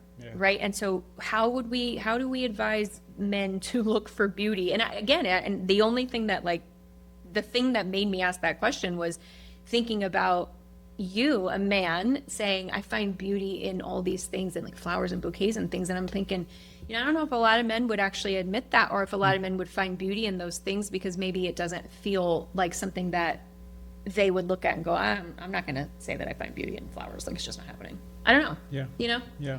Sure. No, that's a great question. Well, I think first, like, self-compassion, especially for men in the West. Like, we're the inheritors of a particular form of education and a particular vision of the world we're like hundreds of years downstream of the erasing of beauty as not feminine or masculine, but beauty as like a reality, as a part of what God made in the world, right? And so I would say, just first, self-compassion, like, don't beat yourself up and be like, well, I'm not one of those guys, or like, oh, I guess I don't have that gift or whatever, or look down on it, right? Which I will be honest, like, one of my jobs after the Posy Peddler was a forensic technician for the state police in Oregon. Okay. Oh, So like the CIA switch or in the jobs. CSI stuff. Whoa. That's where I started. Okay. And I loved those guys. And those guys got to be dear, dear friends of mine. But I quickly found myself like going, okay, we all have different gifts. And what kind of energy are you bringing into a room, and what kind of culture? And I was ridiculed pretty strongly. Like, and fair warning, you're learning so much about me now. But we used to have our mail delivered to the office, not to our house. and I had a subscription to Martha Stewart Wedding Magazine, and that does not go well. Oh. Yeah. And the guys get your mail, and they're like, really? So lots of Planning a reps wedding. in the culture that especially the masculine energy is like, if you like flowers, there's something wrong with you. Or if you like poetry, there's something wrong with you. And you go, wow, I contrast that with scripture and Solomon and gardens and David and poetry and songs. And it's like, okay, we live in a different world than a world that used to exist. Yeah. Where Michelangelo or, the builders of a cathedral, Yeah. or you go back to the tabernacle and you go, the craftsmen that were hewing stone or stitching fabric or getting garments and dyeing them. And it's not that beauty isn't a part of the masculine life and the feminine life. It's that we have fragmented it and we've assigned beauty to certain things. And we're so many hundreds of years down of just like that easy play Yeah. and culturally reinforcing that narrative that now we've kind of lost our ability to taste it. And then we're sheepish, embarrassed. We don't have that skill set. So I'd say first, self-compassion, like locate ourselves in the context of the story. We have to, because then we're not having like I think it's you, not me, because there's something like that's universal. We are created in the image of a creative God. Yeah. And it was beautiful. It was pleasing to the eye and good, right? Like it's right there in the early, like God made the world, right? So the God we're made in the image of chose to flood it with texture and color and beauty and fragrance. Yeah. Like there's Yeah. nothing masculine or feminine about beauty. Beauty is, right? Beauty is. Then I would say, like, give yourself some credit, husbands and masculine people, because you were drawn by beauty. And you do remember, even if you've forgotten, the moment where beauty did draw you. And maybe it was in a person, but often in a sunset, often in an ocean. Some of the most, I baptized this wonderful guy named Jake Reynolds, who I love and adore and I have massive respect for, and he was a Marine Corps sniper. One of the most talented, capable, amazing, masculine men you'll ever meet. And he goes on hunts and is in the wild. And the way he describes like the wild and his adventures and the elk, and I see pictures and I'm just like, beauty is everywhere, Yeah. right? Sunsets, elk, huge ridge lines that are drawing you into Yeah. it, right? We Yeah. just have lost the language for Sitting it. But in men the are silence and peacefulness of it. Yeah. at the edge of a lake, like get Yeah. up early, go when the water is still. Yep. So men are drawn by beauty all the time. Don't let anybody fool you, and don't let men fool you when it's like, well, that's girly stuff. Yeah. It's like, Do you think it might be just that they maybe recognize it, but just don't recognize that they don't know what to call it, or Yeah. like they've been we're bashful about it, or we don't know that we don't even have language for it. But again, like if you're out west and a bald eagle goes soaring by you, Yeah. there is no man on the planet that's not like, wow, right? Yeah. Like, Yeah. So anyway, yawning at it. Lo- Yeah. locate us in the context of the story. Recognize that something, beauty is not masculine or feminine. It is. Second, we're all drawn to beauty. So go back, trace your own steps, and you'll start to realize, like, oh yeah, I didn't know it, but I am. Right? That's Like Yeah. there is something there. And then I would say, pay attention, because there was something about a spouse, a partner, a fifth grade girlfriend, somebody that you were like, what is it, Yeah. right? Mhm. About Yeah. that person. Something there, yeah. Josh Nadeau, who did the art for the Symphony project, the cover art, tells a story of meeting his wife, and he said, I'm going to grab some mud, and I think this, I'm probably butchering the story, but he said, I'm going to grab some mud, spin around, and I'm going to throw it at the first pretty girl I see. And he jokingly tells this story. He did it. He followed through, and that's how he met his wife. But he threw mud on her. But he tells that story that, like, we noticed beauty first, right? He didn't say, like, what's your blood type? What's your GPA? What's your bank account numbers? Like, Yeah. Yeah. What's your hobbies? What's political your affiliation? Yeah. Like, that's not how he made his first, Yeah. right? So beauty's there. Beauty draws us. We know it. And maybe it's a part of getting maybe a more full expression of what it is to be human is for men to just give ourselves permission to be like, oh yeah, me too. Yeah. Right? Me too. I do. And that's what I would say is like, if we haven't tasted something before, or we've maybe not, we're like, oh, I'm not a sushi person. Yeah. Like, well, okay. Or I'm not a breakfast person. And then you find yourself in a quaint place and you're like, well, maybe I am. And I didn't know it. Yep. So start enjoying beauty. Yeah. Right? Yeah. And back to food, I would say that's a great way to start, right? We have so just made food only instrumental. Right? Like even down, and nothing against protein shakes. I have protein shakes, whatever. We all do it. But it's become such just an instrumental thing. So I'd say, here's a challenge, like plate your breakfast or plate your kids' breakfast or your spouse's breakfast. And just take 1 extra second and ask yourself, like, Just looking at yeah, beautiful. how can I make this not just good, but beautiful? Like, How can I present it? how can I present it? Yeah. Like Yeah. one little turn, like, can I put the carrots on there? Oh, And not just, yeah. right? This is a multi-billion-dollar industry of like plating. I mean, I think Yeah. of like the Alinea Group in Yeah, Chicago let's with, go. oh my gosh, it costs like $1,000 just to eat there, but that they've made an entire industry out of beauty. And it's like, the food is amazing, I'm sure. Yes. But you don't go there for, Yeah. I mean, you go there for the experience. Like, that's what it's all about. Yeah. well, and again, this is what's been so bizarrely flipped on its head. Like, we don't want just, like, I don't want you to just put goo, like protein goo on a plate. Right, and yeah. so it's nutritious. A Cliff Bar does not Right, look like, beautiful. We're not paying for that. Yeah. Yeah. We're Yeah. sitting down because it's beautiful. Yeah. So try it out Through a at home, story, right? yeah. Like, we Yeah. cover that. It's teed up for us in our meals, and you'll see it with your kids. Well, right?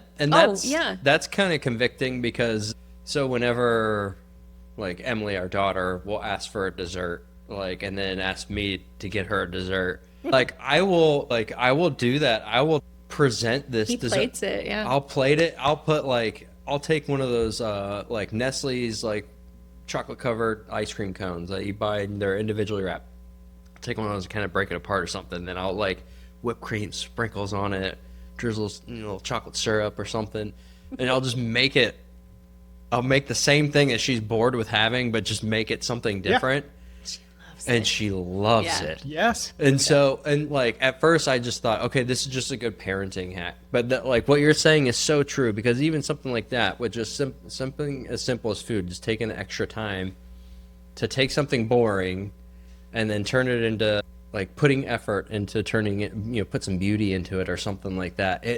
The outcome is a totally different experience. It is. Yeah. When then I could just hand her the packet and say, "Here, you open it, and just don't drop it on the floor." You know what I mean? And so, Yep. Well, I think men too think about like my home is my castle. And I'm Yeah. gonna protect it, fortify it. And I feel like this, right? Like that's a sanctuary, and we want it to be safe for everybody who's in there, a safe harbor. And like, do you want to live there? Right? Like it can be a fortress, but is it cold and dark Yeah. and gross? Damp and Right? Yeah. Like no, your wife doesn't want to live in a bunker. Your kids don't want to live in a bunker. Right? Like Yeah. you can have a both and be a king who's got a little castle, and you bring flowers home. I think Publix is amazing. Trader Joe's is amazing. The flowers are everywhere. Flowers are just on the side of the road. But Yep.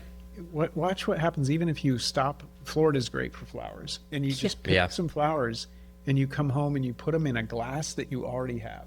It doesn't have to be anything, but you put them on the table.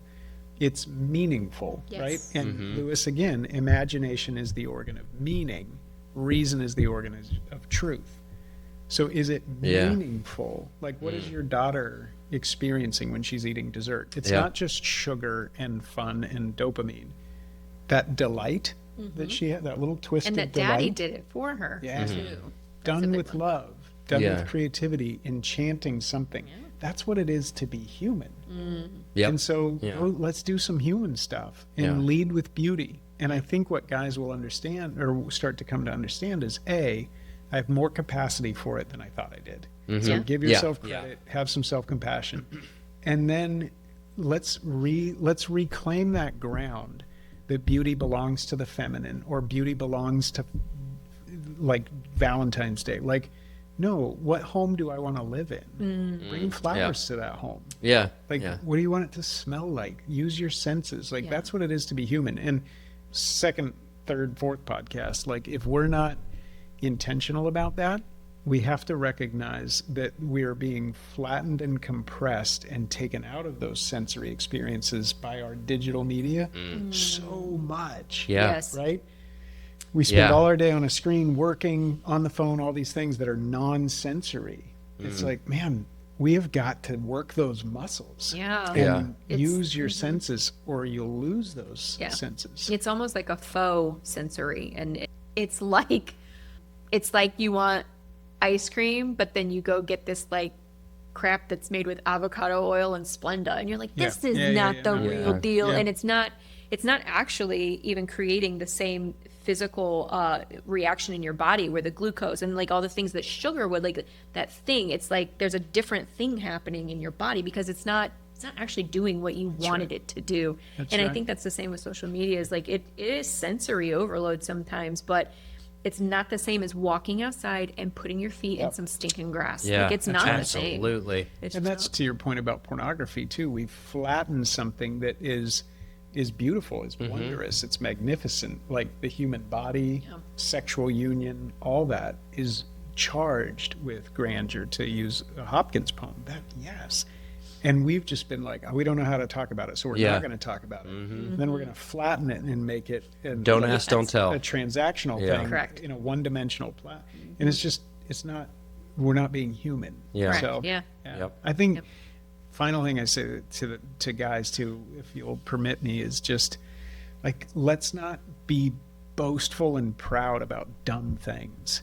And that narrative that beauty is feminine is not, it's not accurate, A. So don't double down on it. Don't reinforce that for the next generation. Please don't do that. I have 3 daughters and a son, but please do not make some sons who think beauty is instrumental or beauty's non-essential or Transactional. Right, transactional. Please don't do that. And the best way to teach that is to model that. So Yeah. let's be men. Like, I don't want my daughter to live in a bunker with a guy who poo-poos beauty and like Yeah. says it's, Yeah. that's not for me. Like, none of us want that. Yeah. I certainly don't want that. So let's reject that narrative, recover some of that capacity, and don't double down and be proud. Like, I saw this brutalist architecture building the other day, and I was just like, wow, so not beautiful. And if you imagine that, like men don't do, beauty is not for men. Yeah. We're practical, and that is Fortress. practical is not Yeah, beautiful. like, and, don't double down on that. Yeah. Right? Don't. Yeah. Yeah. And I don't mean poo-poo on the men, because I think I've been. Thanks. Yeah. Yeah. I mean, I've it's- been guilty of not being able to Kidding. find beauty in things, or not Yeah. wanting to. Like, Yeah. he'll bring home flowers, and I'm like, why did you do that? They're gonna die. I'm the one that's like, not in my house. And I'll tell her, I'm like, I didn't bring them home for you. I brought them home for Emily. Yeah, he's changed his story over the years. But like, I mean, I've been guilty of that, because I used to look at beauty needed to have a dividend. Instrumental Yes, it needed to do something for me, or it needed to be useful for something. It can't just be. And like you said, beauty just is, and it's is. not part of the masculine or the feminine. It just is. And when you open your eyes and you go, oh, it is. It just is. Like it's a much better place to be. And it Yeah. lifts us, right? Yeah. Again, not to Yeah. overly play the Lewis note, but he said, poetry replaces law, or poetry replaces prose. Gospel transforms law, right? And he said it just keeps lifting. Yeah. And Yeah. beauty just is. When beauty is there, it elevates everything. It brings it up. And again, it's not the point, but it does point. Yeah. And the old way of imagining this is beauty draws us, and we discover what is good, and then we know what is true. What is true, right? Yeah. So it doesn't need to be instrumentalized, and Yeah. we should release it from that kind of tyranny to say, like, Yes. what are you going to do for me? Yeah. And beauty's like, right? Like, Yeah. I'm here because you're human, That's so good. right? Yep. Yeah. Yeah. That's good. Absolutely. All right, let me see. Couple more, Love it. and then we'll let you out of love here, the because I know we could do long form. this. Is super awesome. Okay, good. It makes a lot of work on the editing side, on the back side, It's but okay. It does. it's good. We'll figure it out. It does, but it's worth it. It's Yeah, definitely worth it. It is. Let me ask, how do you keep yourself? And so we talked about this actually when we brought the podcast idea up, because we wanted to know, like, hey, you guys think this is a good idea? What would the church, what would the role be in it? Like, would you guys support this? And of course, obviously, here we are, like, and you guys were like, yes. But this is one of the questions that you had actually asked, and we were like, oh, we're turning that into a question that we're going to ask on the pod. You had asked, well, how do people keep themselves enmeshed in this 2%, like daily, right? Like, because we can talk about, oh, well, we want to worship 24/7, but I need to go pay bills right now, right? So I can't be doing this, like I'm praising and like listening to music. There's life is life is gonna life, right? And there's things that we need to do with our hands and with our feet, and like there's places we have to be. So practically speaking, 24/7 worship, what does that really look like, and how do we stay there if we can't physically be in that space? Yeah. Oh, great question. It was your question. Yeah. I think Pat yourself on the back for that one. Yeah, we did. Yeah. I think we've got to, like, you remember that old, I don't know who the commercial was. This is going to date me, but where the person runs and throws, I think, a hammer through the glass wall and it breaks. And Oh, yeah. yeah. It was an Apple Is it an commercial. Apple? Yeah, it it was was. an Apple. Early Apple, Yeah. like, We watched it, yeah. right? And you crash through it. Yeah. Right? Okay. I think that we've been lied to, right? And we talk about a desacralized world. No more visible in an invisible world. Back to Francis Schaeffer, he told this story really simply with an orange. And he said, like, the orange, we have come to imagine reality as an orange that's split in half. And there's the material world, and then there's the invisible world where there's God and meaning and all those things. And those things are split apart. And the hope is someday God's going to bring those things back together. That's actually not true. Right? Yeah. We're Yeah. not in a wholly material world, Right. void of spiritual realities. Yeah. That's actually not the story. Right. It's way more enmeshed than the layer that. Yeah. Right. Yeah. God is, again, this is Colossians, maker of everything visible and invisible. And so we've got to recover a right view of reality.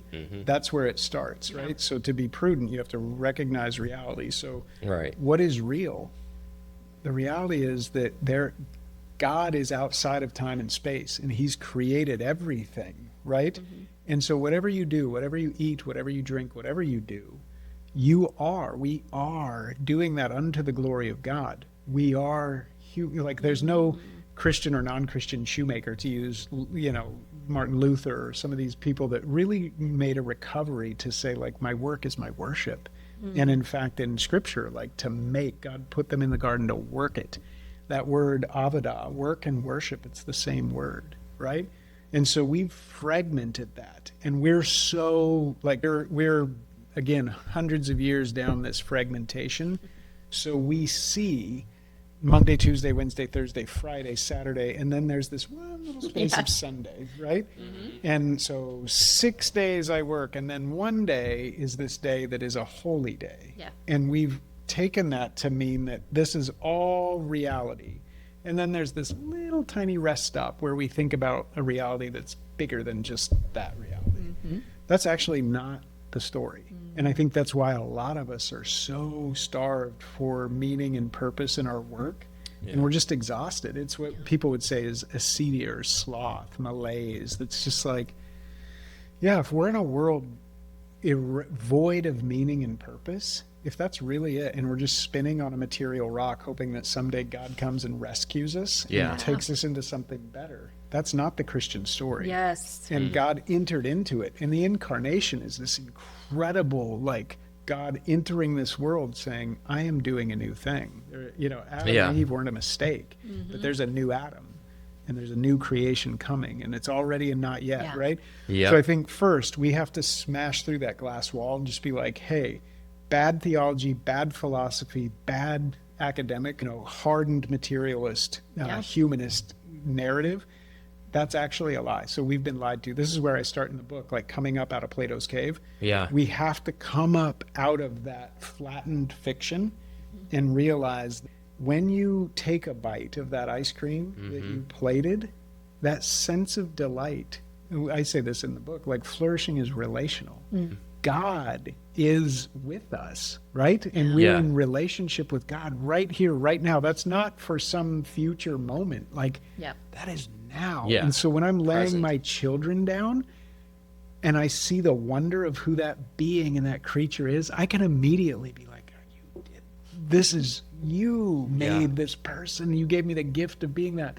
when I bring flowers home to my spouse, I can be like, you are no mere mortal. Like, God gave me the gift of passing into you and to experiencing delight with you and to like a hint of what is joy. Like, that's our actual reality. Yeah. Once you start to rightly see reality, then it's easy to be like, everything is worship.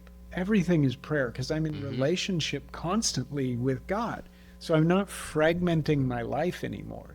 Whatever I do, whatever I eat, whatever I drink, whatever I do, I'm doing it in this God-oriented way with a full heart. And I'm rightly like tied together, bound together with God and my neighbor in this beautiful dance. That's actually reality. So I don't have to like fight for that to be true. That is true. Yeah. Right? Yeah. Now yeah. I just have right. to like yeah. believe it. This is the work that you would believe. Like, believe that God created all things and that he loved us so much that he entered into the story so that we could experience union with God, and that even now we could know him and delight in him and he in us right now. And we could, and this is intimacy, we could share life together. Yeah. Once that becomes like we crash through, we kind of recover what's been lost. Now it's like, oh man, you know, when you go to a restaurant, you're like, oh, it's kind of weird we're praying. It's like the opposite is true. Yeah. Like, God is everywhere. He is right? right like, here. He's right there. Right, yeah. But we live in America in this hardened materialist, like, you keep that outside, right? Right. And it's Yeah. like, you can't. Yeah. Like, Yeah, where do you he- think the carrots came from? And the At least body, gonna and the acknowledge he's there. Yeah, that's Yeah. true. Yeah. And then it doesn't have to be weird and like, pause, let me do my hyper religious thing right now. It's integral.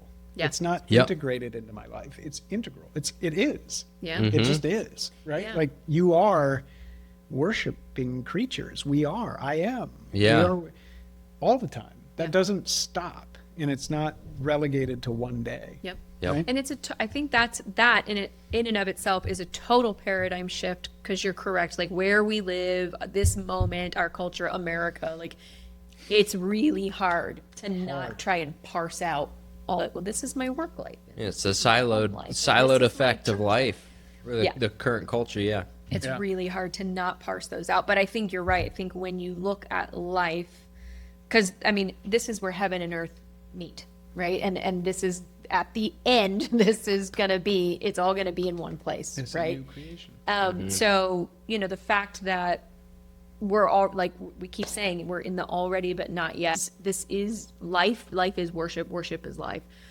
So to me, I think it's the hard part is when you do get into something that you feel like is, oh, I'm at my job right now. Like I'm writing my TPS reports or whatever Yeah, it sure. is. And you're like, Yeah. is this an act of worship? And then like that scripture you keep quoting, whatever I eat, whatever I drink, whatever I do, okay, so whatever I do, that's work, right? Yeah. Like, so what is my act of worship there? Well, first of all, I'm getting my job done and I'm putting food on the table for my family, and God is providing that for us. Hello, I'm worshiping, remembering that he is Jehovah Jireh, he's my provider.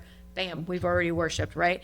Then like the people you work with, what are we doing to show them Jesus? What are we doing there? Like, what do those relationships look like? So it is a paradigm shift in one of the hardest ways because of where we live in this cultural Yes. moment. But when you look at it like that, I think day by day, when you look for these opportunities, whether it's work or you're at home or it's even a disciplined moment with your child, well, how do we make that a moment of worship? How do we look at that and go, okay, am I going to discipline this kid with an iron fist? Or are we going to like talk about like, this is why this is not okay.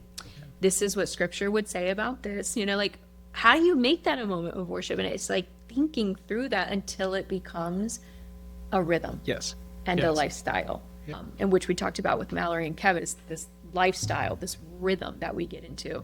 So anyway, I was just going to append my feelings to that, but I Well, and think it's that's a where great the answer. the invisible becomes visible, right? Right there in your disciplining of a child. Mm-hmm.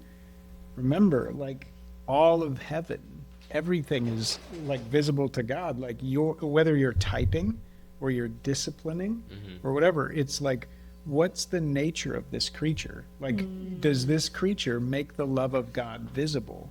And that's who we're made to be. We're made to be like sons and daughters of the living God. Adam and Eve, cultivate, fill the earth, have dominion. Like, you've been given this little corner of the world to steward in a particular way. What's coming out of, remember Sleeping Beauty, the old Disney movie where in the forest, like sparks are flying and out of the home? Like, Yeah. right? Yep. Like, the life and beauty of the gospel is the Leatherman home. You may not have all the decorations, but out of this place is the way that you're walking your daughter to the car to go to school, the way that you're bringing her in, the way that you care for animals, the way that you orient towards your neighbors and think about reality. Like, that is where the like, what is coming? All things being made new. What is the true arc of the story? Like, and I love this quote that says, light says to the darkness, I beg to differ. Right? Yeah. And so we beg to differ. I beg to differ that my typing on this computer is only more bricks and more straw, and it means nothing. And Yeah. I'm just some cog in a total work culture. Yeah. Right? Yeah. I reject that. And even if I'm currently not in a calling that seems to be my true vocation, okay, right, great. Yeah. Wrestle with that. Wrestle with God about that. Pray about that. And while you're there, be a manifestation of the goodness and truth of God right there, right? And do your work unto the glory of God, and be beauty in that role that makes someone else go, huh, like, what is that? Because you steward your keyboard differently than I do. Why? Well, because I know that there's meaning and purpose even in this, and that I may hate this job. I may want out of this job. I may not find anything fulfilling in this job, but this is where I am in this moment. And so I'm going to do it unto the glory of God and leave it there. And then I can say, God, get me out of here and give me another opportunity somewhere other to do that. Yeah. Right? Yeah. Okay, I love that. Okay.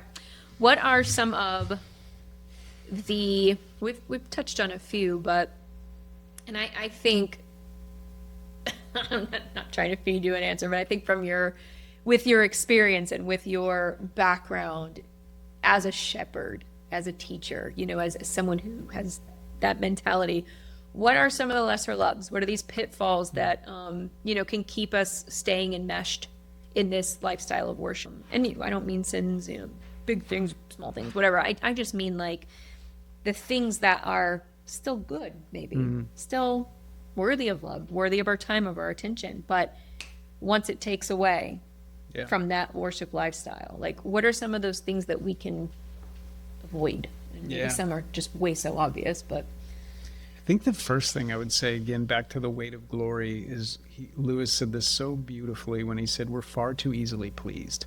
And so I would challenge everybody, like, we're far too easily pleased. We're half-hearted creatures, fooling about with drink and sex and ambition when infinite joy is offered to us.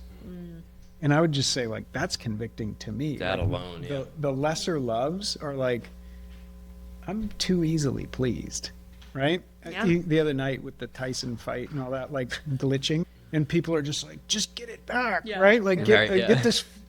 I'm gonna say, get this fixed fight back, right? Like, we're just on bated breath to wait and see, like, that our buffering on our internet would not happen or whatever. Yeah. It's like, really? That's what we live for? Like, you're okay? That's what you're satisfied with? Like, we're literally that easily pleased. And what Lewis was saying in that is, he's like, we've stopped thinking about heaven. We don't long. This is, again, Zinzu. This is the symphony. We need to be woken from this evil spell. And he said it's been 100 years of laying on us this idea that the good of man can be found in this world. And so here's the way I say it. We're asking way too much of the lesser things in our life, right? Of our spouse, of our coffee, of our whiskey, of our music, of our Great Dane. Like, we're asking way too much of these things. These things are not the things. It only comes through them. And once you make that turn and you go, I'm not going to be so easily pleased. I have a longing that, like, nothing in this world can satisfy this. And I'm going to not apologize for that. And I'm not going to hate my coffee. I'm going to say, yeah, but it's just a hint, right? There's a greater delight, right? And so that's how you rightly order your loves, is to keep the main one, right? The main one. The main one. And Scripture says this, you forgot your first love. You Yes. forgot that you were made for me. You were made, right back to that big swell and movement thing. You were made to pass over into an ocean of infinite love that we cannot, the three of us, come up with words to describe that space. We're made for that. Yeah. That's what you're made for. Don't settle for like putting a blanket over your head and watching pornography and being like, that's what I was made for. Yeah. Is this momentary physical expression Fleeting, of bliss, fleeting. Don't settle for that. Yeah. Don't settle for, just endlessly numbing your brain with doom scrolling or something. Like we're half-hearted creatures. Yep. Fooling about with this stuff. And that's part of the lie. You read screw tape letters and it's like, Yeah. convince them that the good of man can be found in this world. Yeah. Right. Yeah. And then the lesser loves will sort themselves off because they'll be Yeah. tripping over themselves to try to find the next lesser love Yeah. that will be good enough. Yep. And I think the solve is to be like, none of them will. Yeah. We were made for beyond. It's not Yeah, in them. It yeah. only comes through them. And I don't want to be so easily pleased. Yep. Yep. So good. And I think that's why even worship on Sunday, it's like, yeah, I want to be in a moment where together with these people who I belong together with, that we are looking beyond, right? To somehow offer my discordant, not in tone note to everything in that ocean of beauty that God is, that is singing in worship of God. I want to touch that for a Yeah. moment, right? That's in our culture. That's like oh gosh, I gotta go to church. right? Yeah. And then I gotta muster up some sort of attitude of like, oh, I'm paying attention, and then we're gonna stand up and sing. And Yeah. all right. We've just lost our imagination for what's real. Yeah. And so I think, again, don't be so easily pleased, Yeah. and There's- recognize that that's the trap. Is that the good of man can be found in this world, Yeah. and then you're just chasing the next lesser love. Yeah. The solve is to be like, no, it's Yeah. beyond that. Yeah. And I'm not going to apologize for it. Yep. There's no whiskey good enough. There's no sex long enough and deep enough. There's no story thrilling enough. There's no Right. mountain Yeah. high enough. Like these things, it's not in them. I'm a creature made for something beyond them. So then when I ascend that peak, I stand there and I go, my God, it's beyond this. Yeah. It's beyond this. Yeah. That kiss, it's beyond this. Like now I live every moment in worship to God because I'm like, it's coming through all. Like Yeah. the glory of God is literally leaking all of heaven, all of earth is revealing the glory of God. I'm saturated in it. So when I kiss, when I eat, when I see a mountain, when I see, that's all of it, right? Yep. That's Yep. what rightly orders my loves. There, I think in Romans even, therefore in view of God's mercy, right? And then it's be transformed in the renewing of your Yes. mind, right? And we Yeah. skip over that, but it's like, Yep. no, unfold the thing. Yeah. You're made for that. I don't know. Oh, it's so good. So good. So, I'm not even adding anything to that because I don't have to. It's so good. All right, we're going to move into our last segment. It's called Missing Child segment. Don't hate on it. We're workshopping Yeah, it. I like it. What do you think? We probably hit on a bunch of these today already. What do you think is missing from modern worship today? And we could unpack just what that term even means. Yeah, And the yeah. bias that exists behind it. But Yeah, there's so many things just in the phrasing of the question, like in the modern thing. So we won't go down there. I think we've covered a lot of that ground. I think that first thing is we've become far too easily pleased. Like we don't think of heaven enough.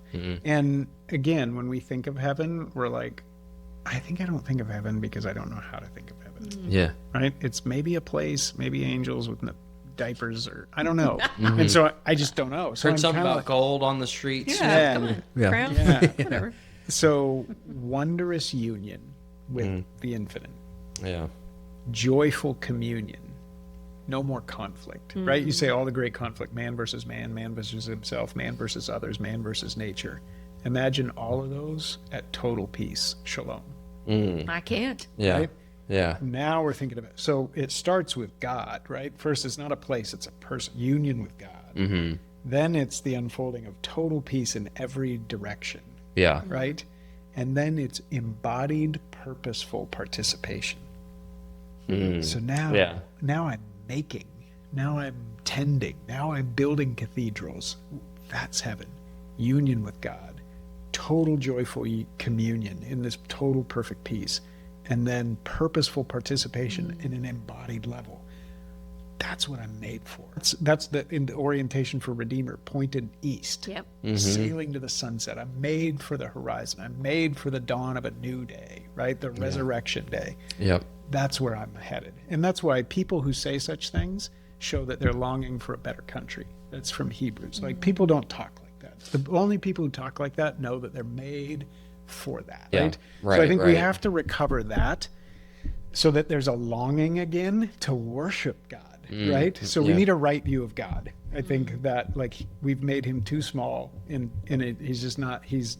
Or too distant. Yeah, too small, too distant, get that out. Yeah. Then get that imaginative vision of, like, longing for. Yeah. And then I would add to that, like, let's bring beauty back to worship. Let's not think that in some way that it's a virtue to, like, not bring our best creativity into that moment. It's good. Right?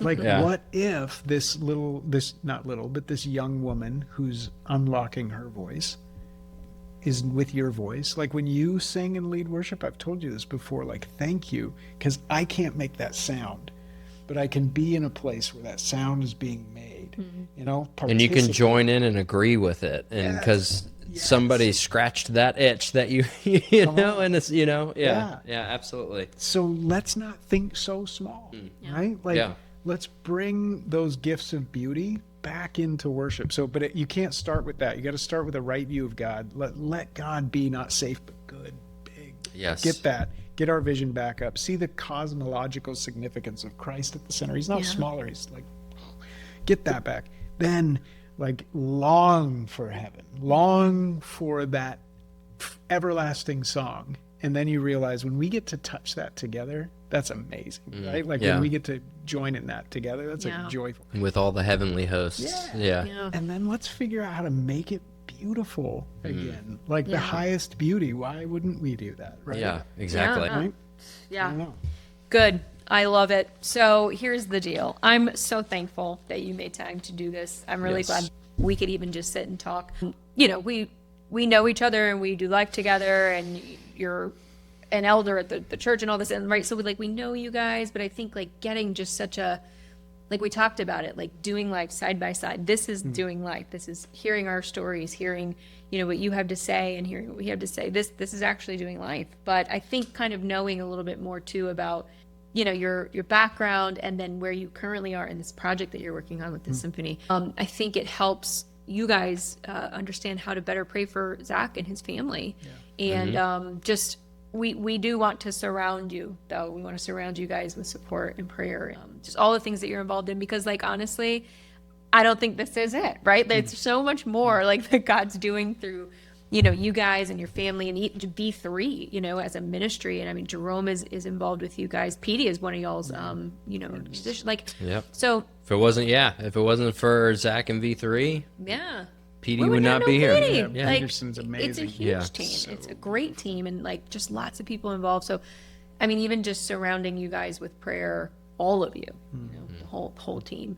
So that's one way you guys can help, if you're listening, if you're watching, to just pray for the Elliots, for V3, for this symphony, for all the things that God's doing. So glad to have you. Thank you for coming. And you guys, if you're listening, go ahead and, and subscribe, like we always say. And then in the comments, if you have any songs you guys want to hear in the service, or, like, things like we talked, I think last week in the episode, we mentioned, like, if you have an idea, something that connects you to your creator, and you think, man, I've never seen this done in a service. I've never watched this take place. Like we talked about the example of, like, painting on a canvas while a song is happening, or just things that maybe, like, would connect you. And if we've not thought about it, because that's not our gifting or our thing, bring it to the table. We're a body, right? And how you connect with God is going to connect someone else to God. So bring that stuff and let's talk about it. Let's do it. The worship team, we're not, I hope you've learned through this podcast, we're not the only worshipers here. You are too. So let us know, just ideas and stuff. So with that, we'll conclude, and thanks for listening. Thanks for watching. Yeah. Thanks. Real life stories on display, gifts and talents in every way, building up the community. Have you had your 2%?